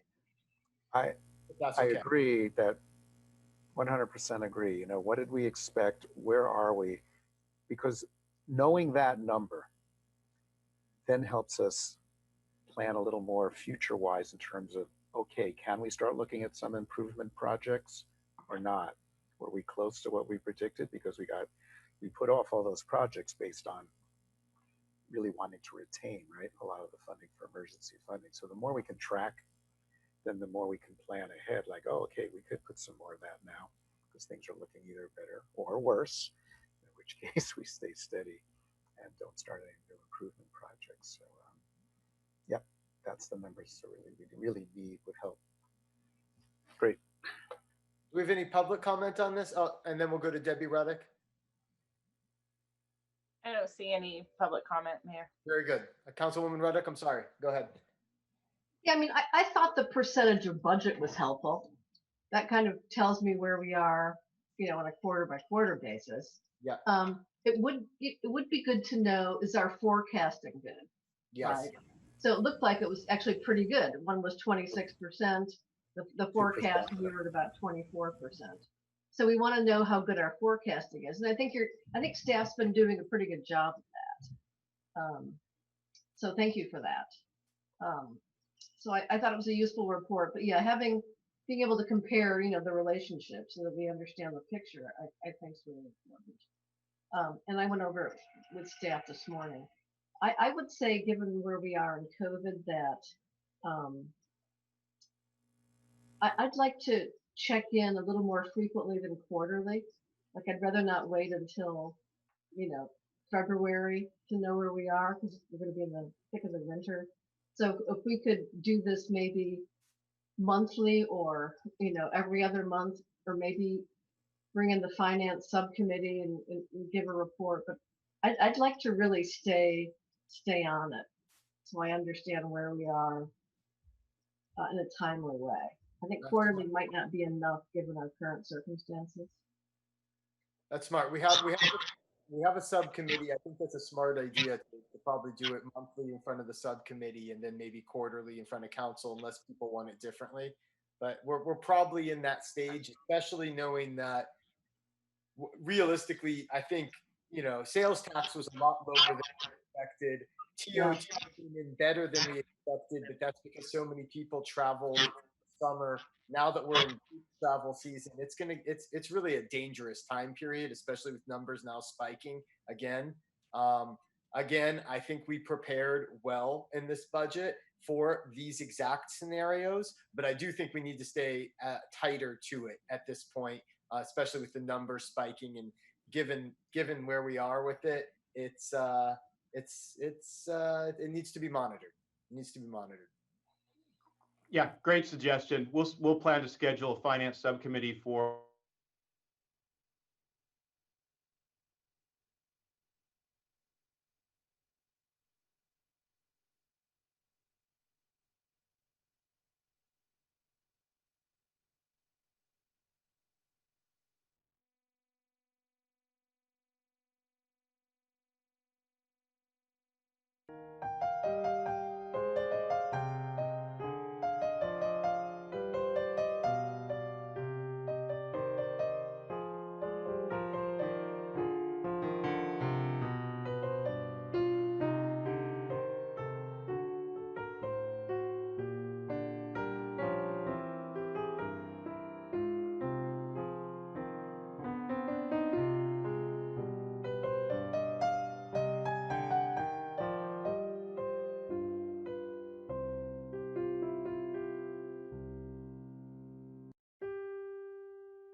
businesses, it's impacted our residents and the community as a whole. And it's been an interesting time, for all of us. At the same time, businesses have had at least an initial reduction in their waste stream and volume. We saw residential numbers climb significantly because people were home. They weren't disposing their trash in other areas and other communities where they may work, play, shop. And so those numbers were coming up. And obviously, I think we heard a lot about this throughout the summer in particular, but spring and summer with regard to litter, dumping, and all the issues that come with the increased visitation this year. And so it was a tough year. And what I can say is that while it's been a tough year for us, I think other jurisdictions are going to have a much more difficult time even dealing with some of the implications with regard to diversion and their waste stream issues. Next slide, please. So Jennifer brought this forward to you a couple of meetings ago, and just a reminder again that we did embark on a pretty significant signage campaign. We've also been working through our e-news and various other ways to try to get the message out. Open spaces and to do the right thing and pack your trash out. You obviously, as a council, approved a continuation of a contract with Abundant Grace, who's been a great partner in this work as well. As we reported to you, we did relocate the Big Belly solar compactors. I think that's been a really good success story. They were not being well used at Poplar, and I think they're being used in the more appropriate locations now, and meeting those needs out there. And then also, as a part of this response for the craziness of this summer in particular, we looked at additional dumpsters. And one of the things I know that we get some response that, why did we go to these slotted lids? It makes it a little more difficult at times for some of the units to get to. But what I can say is that our experience has been far less construction dumping and other dumping in those units because they can't readily get into those. And that was particularly Redondo Beach was a location which I think we were serving the greater community contractors for many years with that dumpster location. Smithfield also had some of those issues, and ultimately Poplar Beach as well. So we're working through and making sure that we have a mix of those things, but there was a reason and behind the madness of those slotted lids. Next slide, please. Also, we thank our partners at Republic for also reacting and responding by providing additional garbage carts that you see in downtown area. We kind of disperse in different areas depending on the needs and the issues. We will be deciding, I think, over the next couple of weeks whether to continue to have those or ask them to be picked up, so then we can maybe get them dropped again at another time with the numbers coming downtown a bit. But we need to see what those volumes are. We need to talk to Republic about that. But they've been a great partner, both with the dumpsters and additional dumpster services, as well as our downtown area. And again, they've also increased the street sweeping to deal with the increased demands for holiday and the peak weekend. So again, appreciate that as well. Next. One of the things that we were very involved with this year, obviously, was fire. Notably for us in the Half Moon Bay area, the CZU Lightning Complex fire. And we want to again shout out to Republic for having donated solid waste collection services to help with particularly the Smithfield area, in which we had folks using that for temporary housing with their RVs and campers and the like. So that was a good response there. And I've can't recall, but I'll mention it here, and I think it's covered in a separate slide.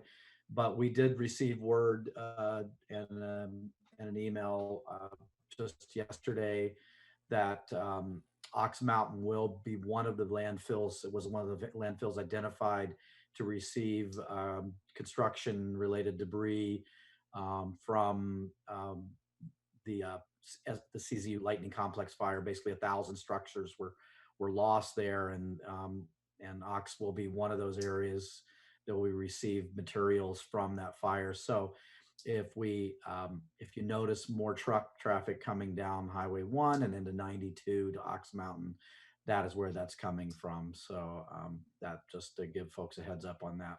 Next. So the last thing that staff really wanted to touch base on is just this conversation about diversion rates. And let me first kind of preface this with, we did include within the franchise agreement some specific targets and goals for diversion rates. And that means basically trying to keep materials from going into the landfill. So trying to recycle, and divert those things from going directly into the landfill cells. And honestly, with the issues that we had this year with COVID and the like, I think it's pretty amazing that we are as close as we are today to what those goals were for diversion target of 45%. So I think that's a testament to our community members who are doing the right things, and also an appreciation for Republic, I think, for doing the right things in terms of education and assistance with that, and getting the right carts to the right people. That being said, what we kind of have been talking about at other times, and I want to continue this conversation as a bit, is that as we see new laws becoming effective and impacting our businesses and our community, the diversion rates issue is going to get even more interesting, because as required by the state, there are new diversions of materials that aren't actually being accounted for in our diversion rates.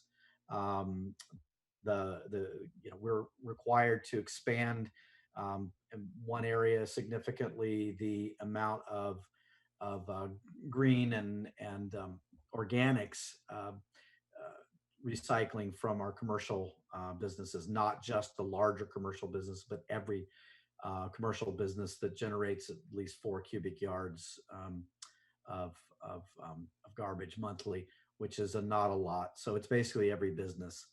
And there are also other issues that keep kind of coming around in terms of a Cal Recycle, the state agency responsible for monitoring and managing this. It was based on weight kind of basis, assuming that glass would continue to be a significant piece of the debris and the amount of recyclable materials. It is no longer that. Plastics are taking that up, and so there's a huge difference in the weight. So the way diversion is calculated is also factored on that. I mention these for a couple of reasons. One is that we have within the franchise agreement the authority to take action if the diversion rates are not meeting those standards. But the caveat to that is that if those diversion targets are not being met because Republic is doing something wrong, and at this point in time, there's no evidence that they are the reason why our diversion rates are lower. It really seems to be more of the marketplace, as well as actually the state changing the way the calculations are made.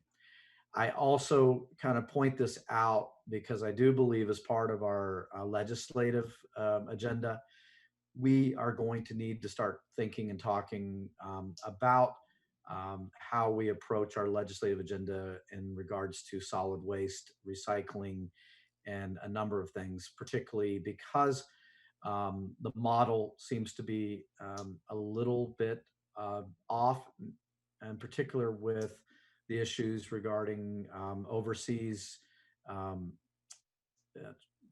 shipping of recyclable materials. The marketplace for recyclable materials is one factor to that. And then also just simply the way CalRecycle and the state legislature has approached some of these issues. We think their model may be in need of some tweaking. So I just mentioned that as a starting point to have that conversation, not because we're asking for anything tonight. And again, I should have mentioned this more in the beginning. This is a report, not we're not requesting any action specific tonight, but just wanted to give you an update. Next slide. And this is where Republic will take over and talk about some of their issues. Thanks. Well, good evening, everybody. My name is Travis Armstrong, General Manager for Republic Services for Half Moon Bay, Daly City, and the Ox Mountain landfill. Really happy to be able to speak tonight on a number of items, but really just wanted to give you guys a quick background. I've been with Republic Services for about 10 years.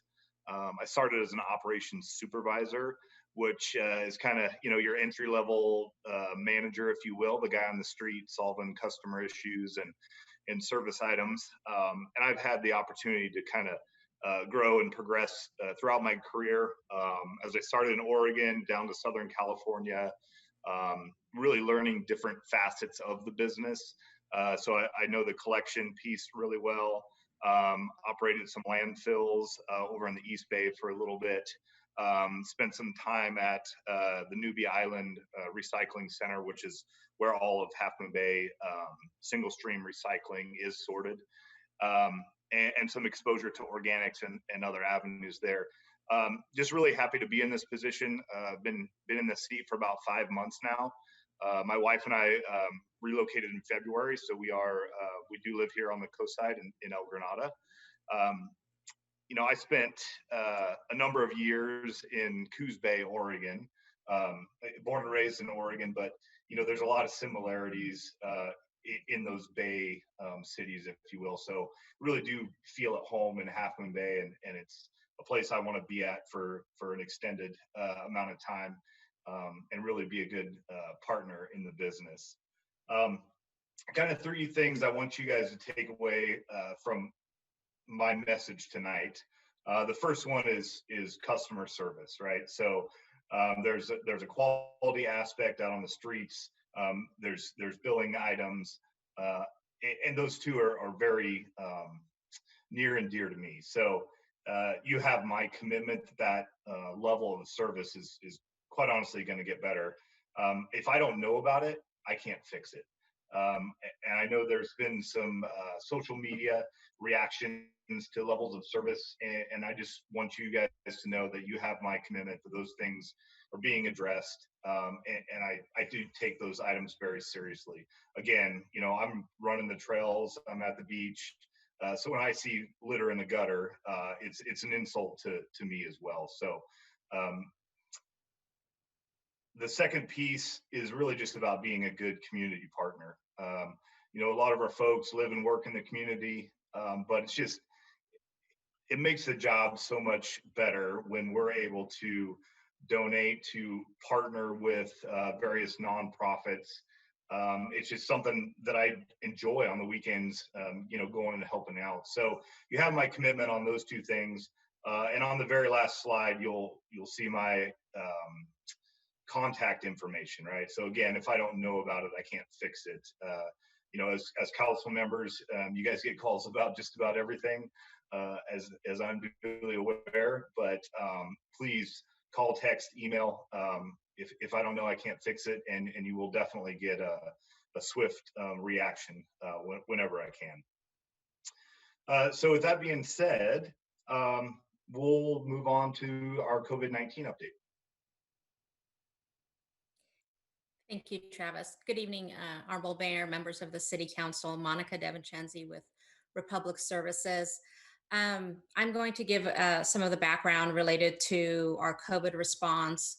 As Republic Services, like some other businesses, was deemed an essential business And so that meant that there was no stoppage of our work from the get-go of the pandemic starting. For us, that also meant no disruption of service to all our customers, both residential and commercial, since COVID started, and that has continued to date. That also includes no stoppage of processing or recycling or the composting facilities. There were some other facilities in the region that did shut down for a portion of time when COVID first started. We did not. We continued to operate as business as usual as much as possible. This was primarily due to the health and safety measures that we enacted for our frontline workers, ensuring that there was only one person at a time in dispatch, making sure the wash stations, the hand sanitizers, masks, all the other PPE was available to them consistently and going forward. Our non-frontline employees, like some of our customer service, accounting, my team, were transitioned to work from home.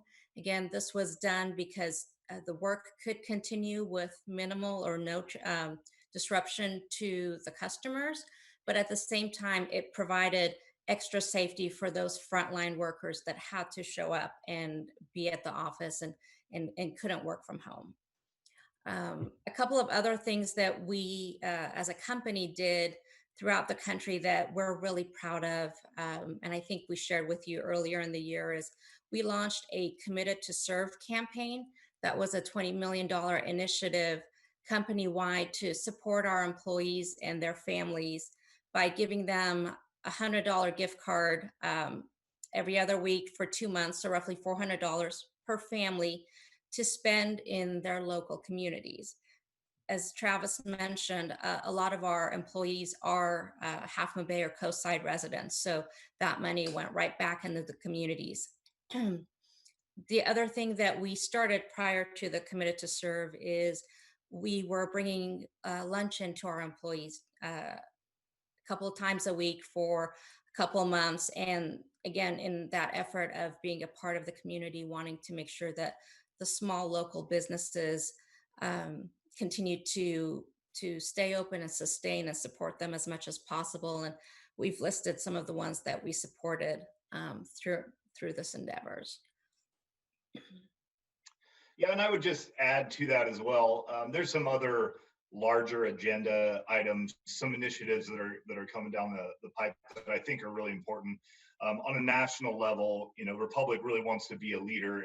I've heard it multiple times, and I'm starting to see the action now. But with the racial injustice conversation on the table, I think that it's important to understand that Republic's committed to the order of $50 million on the national level in order to support Black-owned businesses and really to diversify our supply chain, right? Using smaller vendors, but still leveraging our national buying power to ultimately keep your rates low there. So some good things occurring on the national level that I think are important to the community, and stay tuned for more on that front.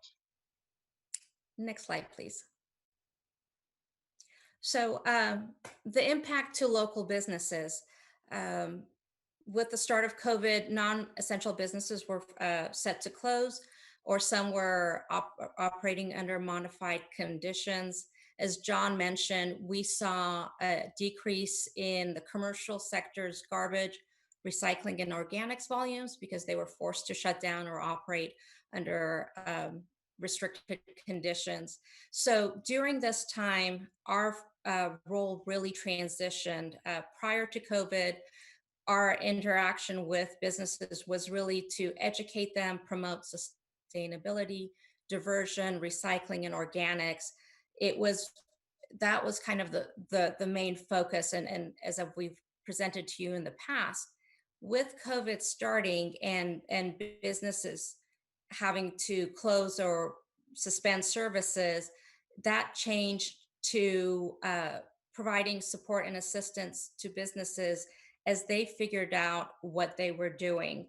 And there was no one size fits all. There's still no one size fits all because businesses closed, they could open, they had to close again. You know, with the tiers changing, it's constant back and forth with each business trying to figure out what in that point in time their service needs are. And in some cases, it changes week to week. So through COVID, there's been approximately 75 businesses that we have gone back and forth consistently adapting their service, assisting them with their billing, making sure that they have what they need, you know, if and when they do open their doors. So next slide, please. The other thing, as John mentioned, that with the shelter in place, people staying at home, college students being at home, we saw significant increases in garbage recycling and organics. We included some photos below of some of the containers that we see out there. But on the other side of that service, we also saw as people started tackling those projects that they had put out for a while, they had their time now. There was a lot of cleanups that they were doing of their garages, their closets, their spare rooms, or whatever they had. So we've seen an increase in on-call bulky collection requests from residents in Half Moon Bay.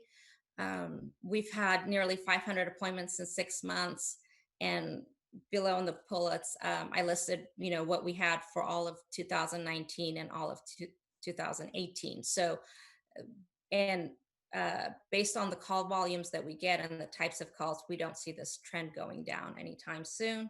We also had 2 large multifamily complexes have their bulky collections just this past October.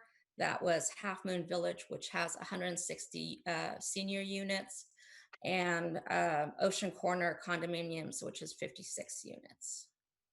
Next slide, please. Yeah, so this isn't really any new information here, but I just wanted to give a quick kind of recap. You know, since about late 2017, 2018, the recycling markets just continue to drop.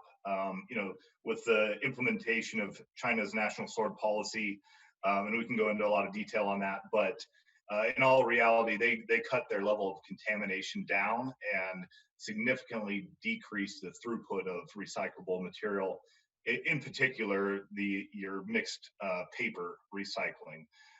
So, you know, it's really a supply and demand equation on the world scheme. A lot of that recyclable material then shifted to other countries, Malaysia, Myanmar, Korea, and so we, as you know, stewards of these recyclable commodities, and also trying to get the best return and keep the rates low, is chasing those markets. Where can we send things and you know, make it as efficient and responsible as possible. You know, the pandemic threw in some significant challenges up front with ports closing, but we stockpiled material and were able to get it out eventually. So good story there. I think, you know, bullet point number 3 is probably most concerning for me at this point. We're still seeing a pretty significant amount of wish cycling, especially as people's trash containers are becoming more full. All of a sudden, things become more recyclable, and that's not what we like to see. But I'm working on some metrics to get better visibility at the residential level, so we can really hone in on contamination and then really further the education discussion there. The last item is I say continue to monitor markets.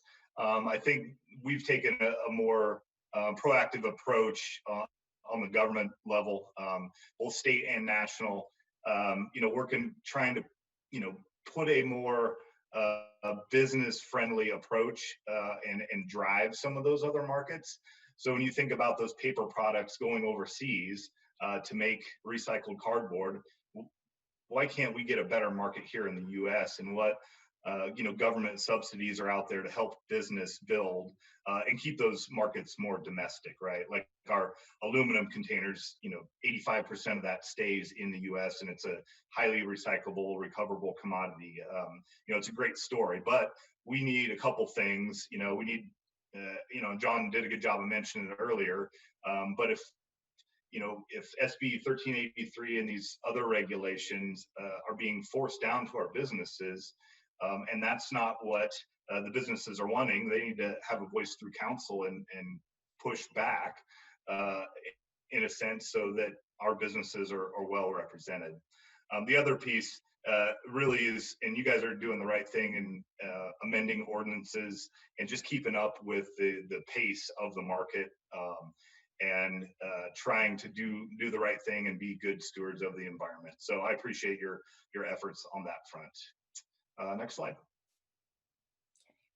So Jennifer and I and the rest of the staff at the city had great plans and ideas for outreach and education for this year. And then COVID happened, and that kind of put a stop on everything that we had planned as far as the number of community events and other outreach. And again, a lot of our commercial outreach is with face-to-face waste assessments, site visits, looking inside an operation to see, what they have, what kind of materials they have, where their service stations are. And so we had to put a lot of stop to that and figure out instead how we could revitalize education and start going back to what our goals were, which was to increase diversion, increase the knowledge of the programs and services, and really be a support to the community. So there was quite a few things that we were able to do. Thanks to the city's invitation, we joined and participated in the city and the school district's 2x2 meeting, where we hope to continue to be a partner on and assist the city and the school district in meeting some of the state mandates and goals and becoming more involved and receptive to the programs. We've gotten really involved with the Half Moon Bay High School Environmental Club.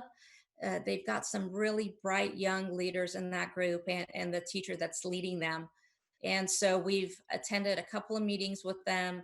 They're in the process of doing a presentation to their school board as well as the district office, wanting to have organics on campus and increase the recycling. And so we're assisting them where we can. I'm in the process of reviewing their club leaders' presentation to their board next week. So it's been a lot of fun, and it's amazing to see what these kids are willing to do and continue to do, even over summer when school was on break. We've done some waste audits. There's a photo on a typical foggy day up at Ox Mountain Landfill. That's the Ritz compactor. They've had a lot of transitions in their folks. And so we wanted to show, and as you can see in that photo in the bottom left-hand side, there's a lot of recyclable materials that were in their garbage compactor. So we're working with them and trying to get that recalibrated so the materials being diverted properly. We did have our one community recycling event that Veronica talked about. We did a Poplar Beach cleanup, which is the photo in the middle, and assisted the city with their disposable foodware ordinance workshop. The Earth Year virtual events that Veronica and Jennifer have been really great about promoting. We've partnered wherever we can. And one of the things that we are working with because of COVID, the e-waste drop-off events haven't happened because the vendors have not been, are not participating in those.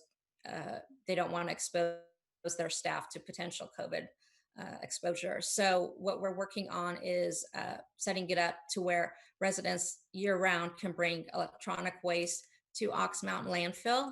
Our goal is to get it started before the end of the year, figuring that there might be some new electronics coming in for the holidays. and we'll work with staff on the program parameters and promote that to residents.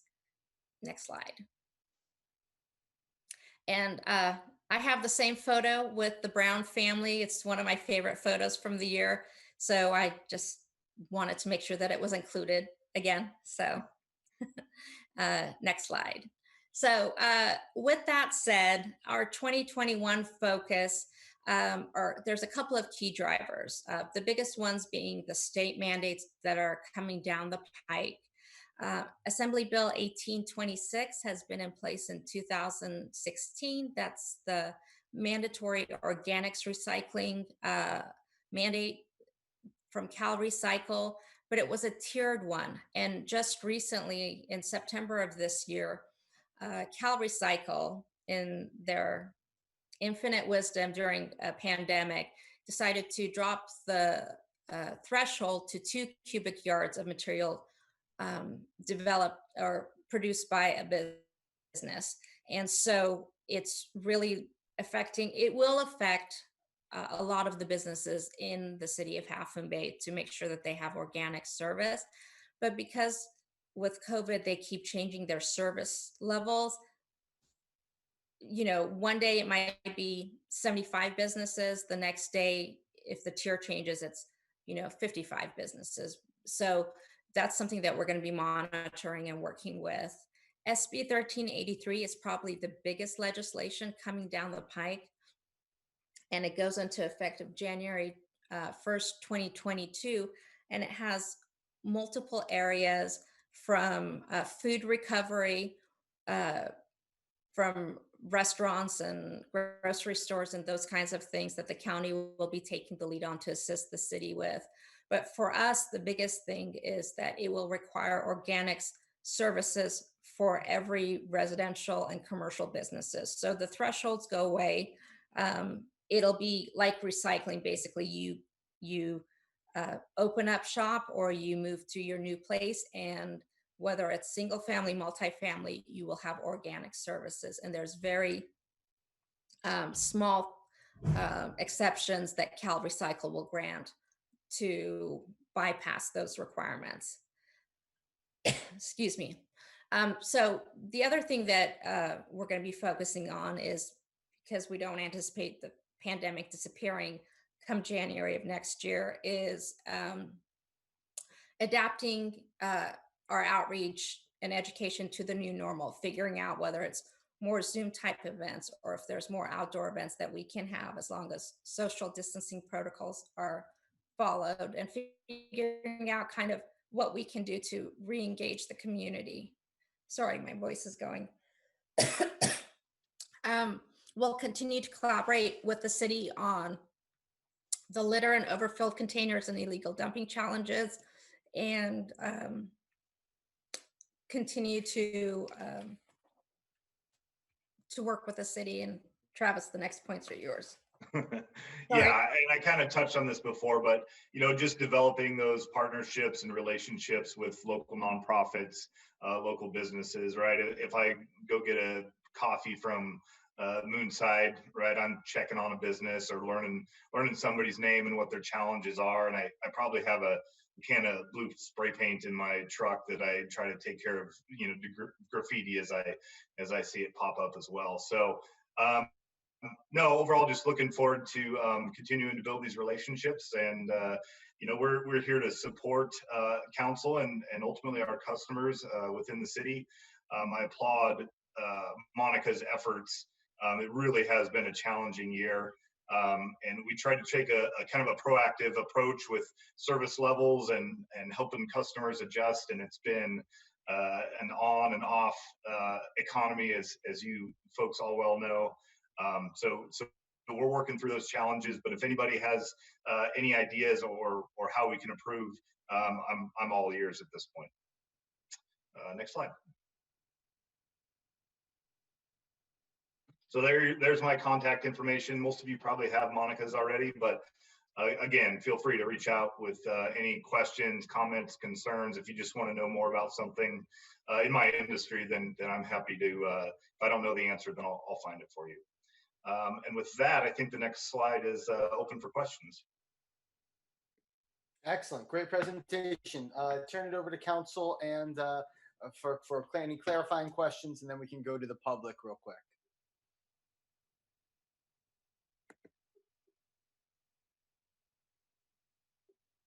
Councilwoman Ruddick?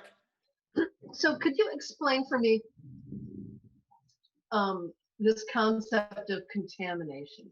Now, part of me thinks it's just, I have a glass jar, there's still some sauce stuff to it, I should clean it out.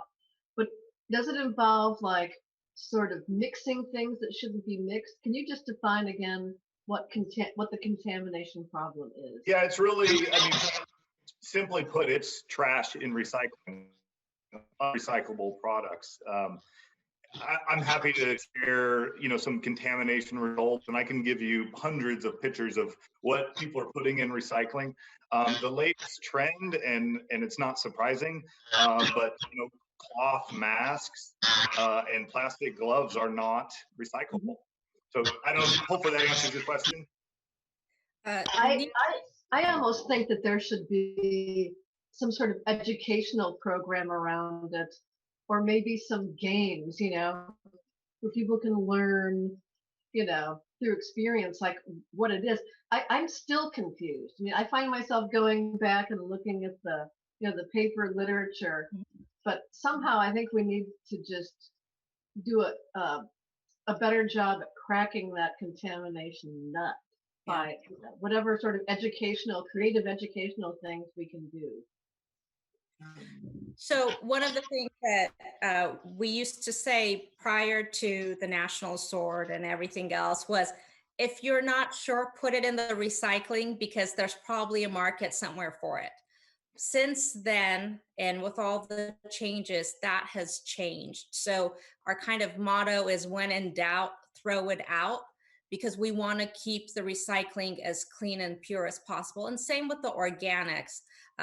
I'm always surprised when I look and find plastic bottles or a soda can or whatnot inside the green cart, the organics cart. And then I turn around and I look, and my 16-year-old is doing the same thing in my house. And so, it is a challenge, and we'll continue to figure out ways of reminders and everything else. So thank you.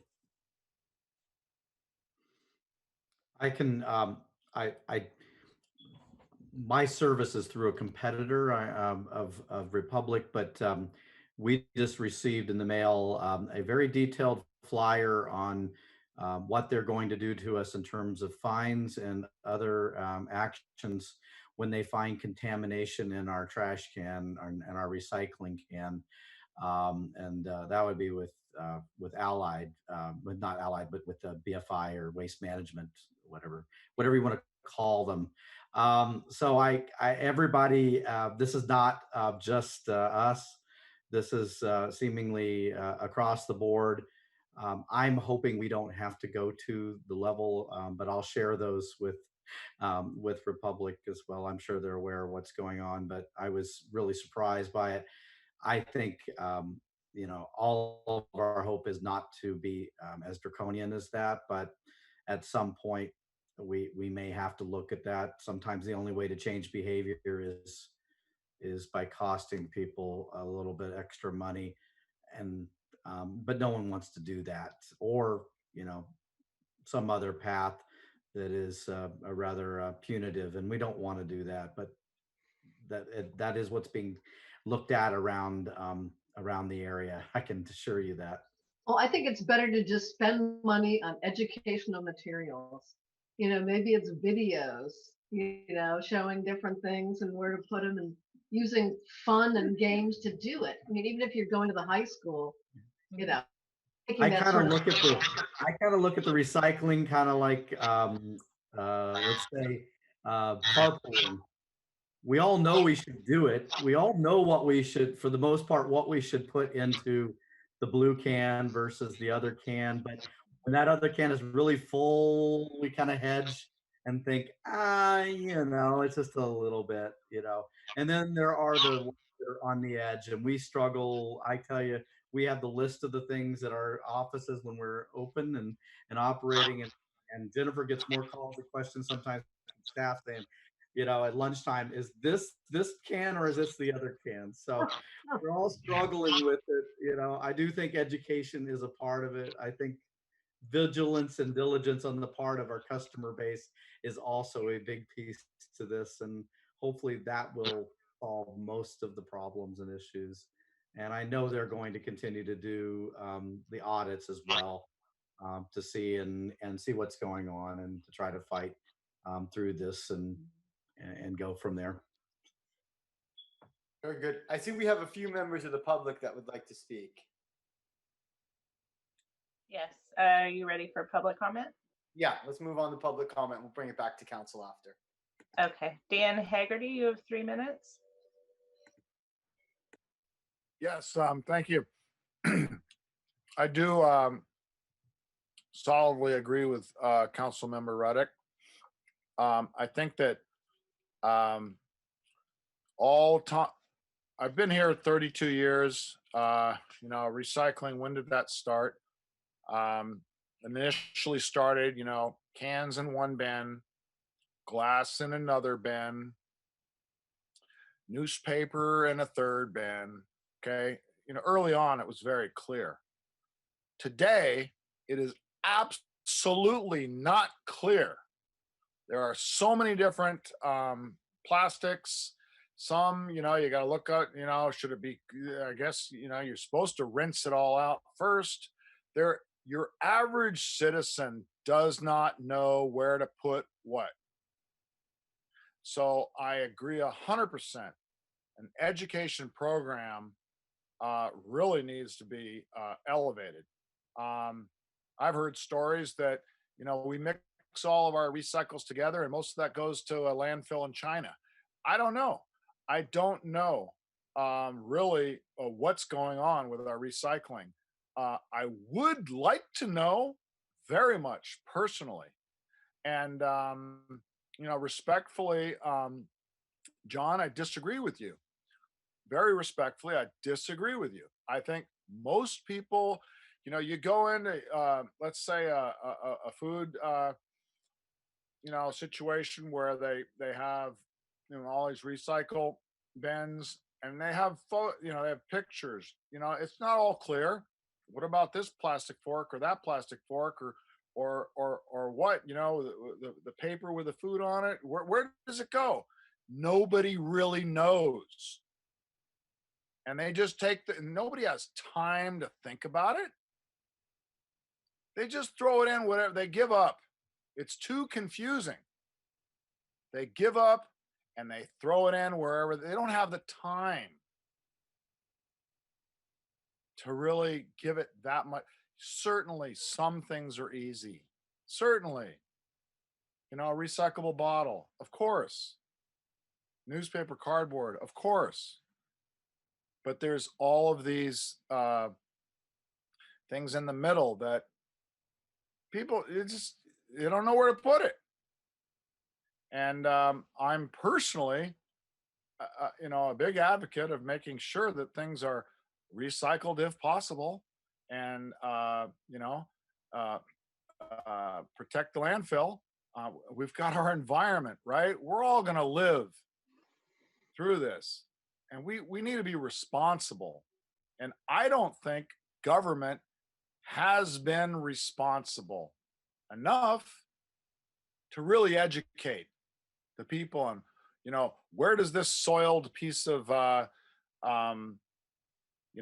supposedly compostable food tray, where does that go? Where does this yogurt jar, it's still got some stuff in there. Okay, maybe you're supposed to, I haven't heard over and over again to rinse it out with clean water. Water is a a finite resource, and so education, please put at your highest priority some level of education effort to educate. It's not just me. I believe it's the majority of the community. So thank you very much. That's all I got to say. Thank you. Thank you, Dan. Next, we have Kimberly Williams. Kimberly, you have 3 minutes. Hi. First, I just want to make clear that I'm speaking on behalf of myself tonight as a resident. I realize I didn't say that before. I'm not representing Surfrider this evening. I'm representing myself. And I wanted to comment on this particular thing because it's of interest to me because I've been doing recycling since the 90s when I lived in New York, and I was part of the first recycling program there, which was a heavy lift, and it ended up being very successful before it was discontinued, and then was since restarted. So back then, you know, I learned how to recycle, and I think the part of the problem with recycling is that there are generational divides, and there are also geographic experience divides. And so when you go to one state to another and one county to another, recycling rules are different. So that needs to be taken into account. But what occurs to me is that I think Debbie's right, or Councilmember Ruddick, that more education is needed, and it needs to be the right education. And what I found, the most creative things I found over the years that worked, that were very positive, were tours of facilities. We can't do those right now, obviously, but when we can again, I think that those are good things to hook people in because they're very interested to see how things work, especially school children. And then the other thing I would say is that public workshops are really important. And right now you could do those virtually to help people understand, you know, what you take in the recycling and what the differences are, especially differences between grades of plastic, because I think that confuses people most. Biodegradable plastics versus recyclable plastics, because I know that contamination of those in the waste stream is a big problem. And then the other thing, one of the successful mechanisms that I saw once a long time ago was a card that was distributed. It was kind of a decal to all the customers, and it was, you know, fairly large, about the size of a regular piece of notebook paper. And it did have visuals, but it also had very simple explanations for what each thing that you needed to put in which container was. So yeah, more education I think is important, but I think the signage is important. And in my office right now, which we aren't going to, I'm working from home, they actually have a similar sign that simplifies it for people so that when they open the door to the containers, they see this sign first and it instructs them where things go with an arrow over the bin. So that kind of thing, I think, helps a lot. So those are my thoughts, and I appreciated listening in on this conversation. Thank you. Thanks, Kimberly. Next, we have Crystalline. Crystalline, go ahead. Thank you so much. Thank you for this wonderful presentation. And just to the points of some of the other speakers, I do want to acknowledge that Republic does have quite a lot of visual posters and things that they provide. When I moved into my apartment, I got this beautiful little kit for my composting and stickers to put on our trash cans that were very visual. And then we also have the posters that Kimberly was speaking to in our office as well that were supplied to us from Republic. So I love the opportunity that the Chamber can help Republic get those materials out farther and wider. And but I do want to acknowledge that they do exist and they're beautiful. Thank you. That concludes public comments, Mayor. Excellent. Bring it back to council. Councilwoman Ruddick. I want to recommend that staff works with Republic on a community recycling bingo game. I think we need some interactive education, you know. When you put it in the right place, it's bingo of some kind. But I want to see some engagement, some interactivity, and I think you can do that on Zoom. is I think John mentioned the legislative piece, and I think that's going to be really important. There have been several bills reintroduced each year for the last 4 years or so by Senator Allen, getting at the issue of producer responsibility, which I think is going to be ultimately the critical factor. You know, making things that are easily recycled. You know, that have a life cycle that is managed basically by the producer, and makes it easier for people, you know, to deal with. I get some cat food for my cat. It comes in a box and it has this this layer of filling in it that's made of corn. And after I unpack it, I put this layer of this corn-based material in the sink and run warm water over it, and it dissolves. You know, so, and it's corn. So I mean, I think we want to support legislation that gets at producer responsibility. And I suspect these bills will be back again this year. So I agree. I think our ledge committee, you know, ought to work with towns and to, you know, push those sorts of things where we can. So that's, I've said my piece tonight. Thank you. Thanks for a wonderful presentation. Thanks for going into depth. And thanks to the public commenters tonight. Very enlightening comments. Appreciate it. Anybody else? I'd like to, I'd like to say a couple of things. Go ahead, John. I just want to thank Travis and Monica in particular for being here, but for the community and for the council's commitment to this.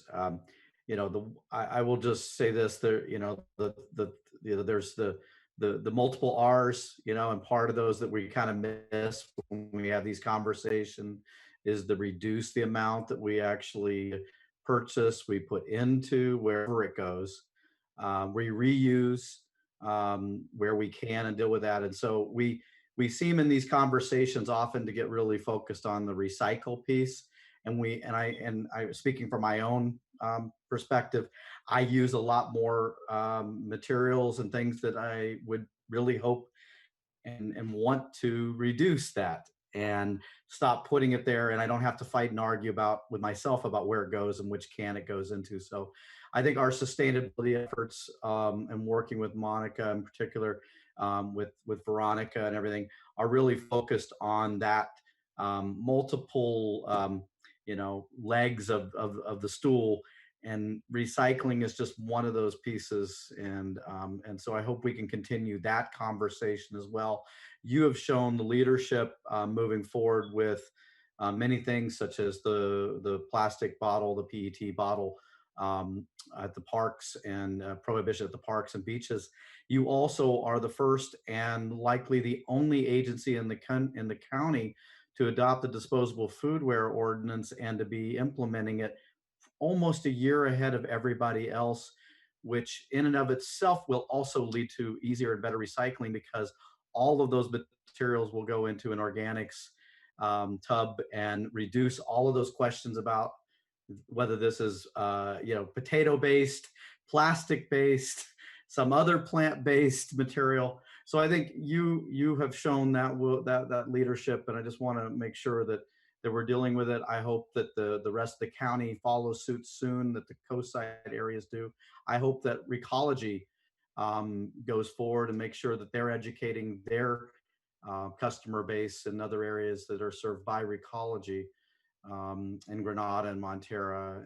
So I think there's a lot of work to be done here. It never ends. We thank everybody for their partnerships and all, but I'll stop at that. Just one more thing. Yeah, I think Republic on the communication and education piece is really doing a wonderful job, is our staff. We've had some really creative programs. I love the costumes. I think that's really good. And I think you, John, you raise a good point about, you know, reducing consumption. And I haven't checked to see whether Republic or the city does this, but we should be linking all these efforts up with groups like Free Cycle and like Coastside Freebies. It's on Facebook. I'm, cleaning out closets and getting free stuff to people, and I've gotten stuff I need from them. So I think we need to somehow link up all these efforts so that people can see the big picture of all the things they can do.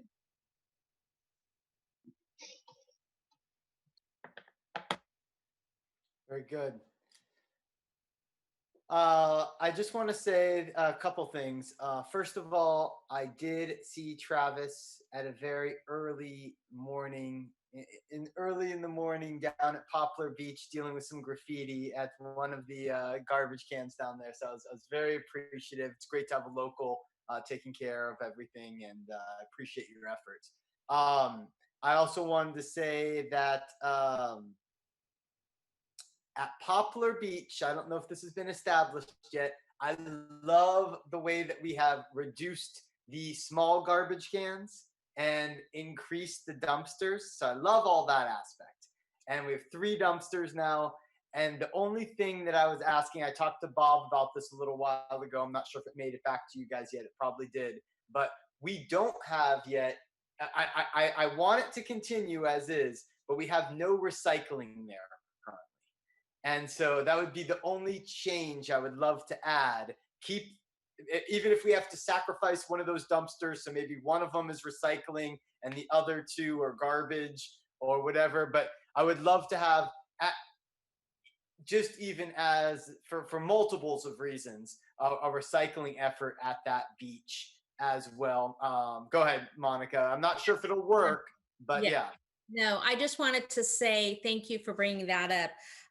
We did have recycling containers there prior to, I think it was right before 4th of July.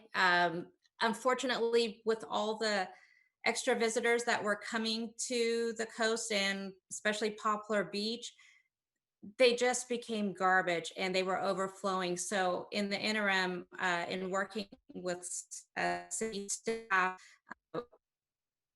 out that at this time we would pull those recycling containers, added the extra bins, but the goal has always been to bring recycling back when things started to kind of get a little calmer at the beaches. Okay.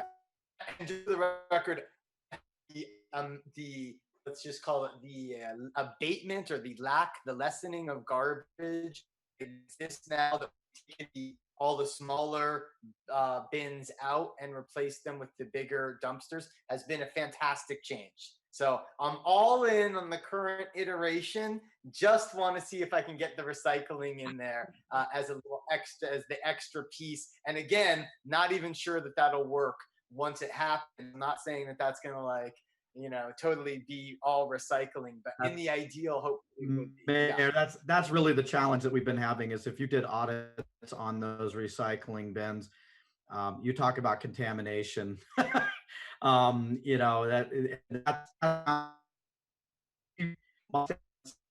to have recycling as much as anyone does.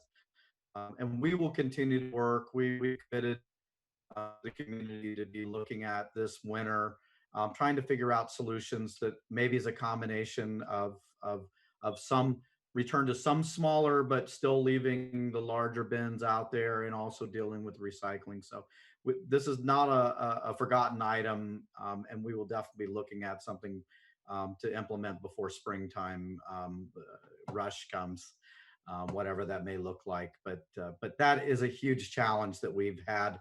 My own staff deals with it all the time as well as theirs because we're picking up the trash.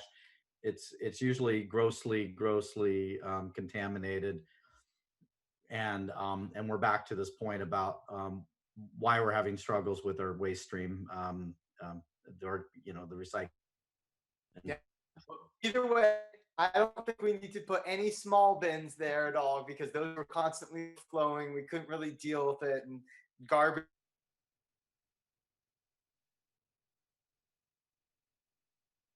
Figure out if there's anything else that can be done. If not, let's just leave it with the 3 bins because this current iteration definitely works. To be fair, I will say this: I have been getting pushback from other members of the community that say, "Where did all of our smaller bins go and everything. So there is not unanimous support for only having the larger bins.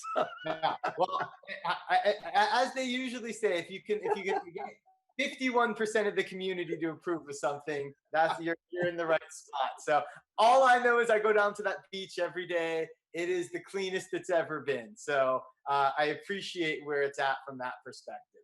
Thank you.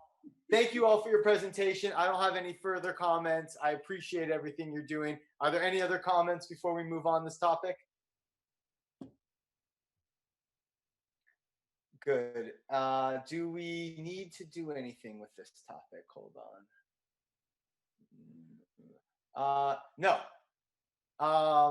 No motion needed. No motion needed. Well, thank you guys. You're doing a great job. We appreciate your efforts to support our community. Thank you. Thank you again. All right. And then are there any commission or committee updates? Mayor, there are none tonight. Beautiful.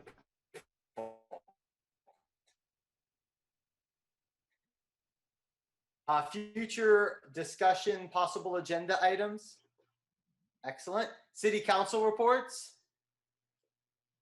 Very good. And then Debbie Ruddick, would you like to lead us in the closing ceremony? I believe.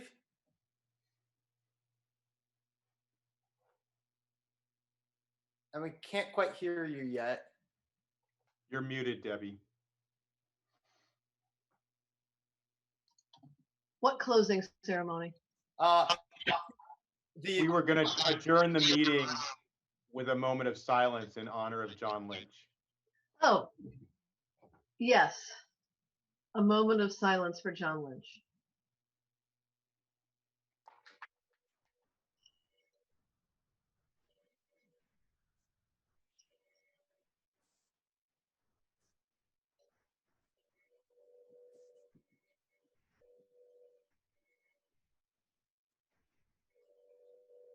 Thank you all. Thank you. Happy Tuesday and great council meeting. Yeah, I guess, well, we have our meeting on Thursday. I was going to say, see you after Thanksgiving, but we have a meeting on Thursday, 6 o'clock. Thursday at 6. See you then. Thanks, everybody. Thank you. Have a great night. Bye.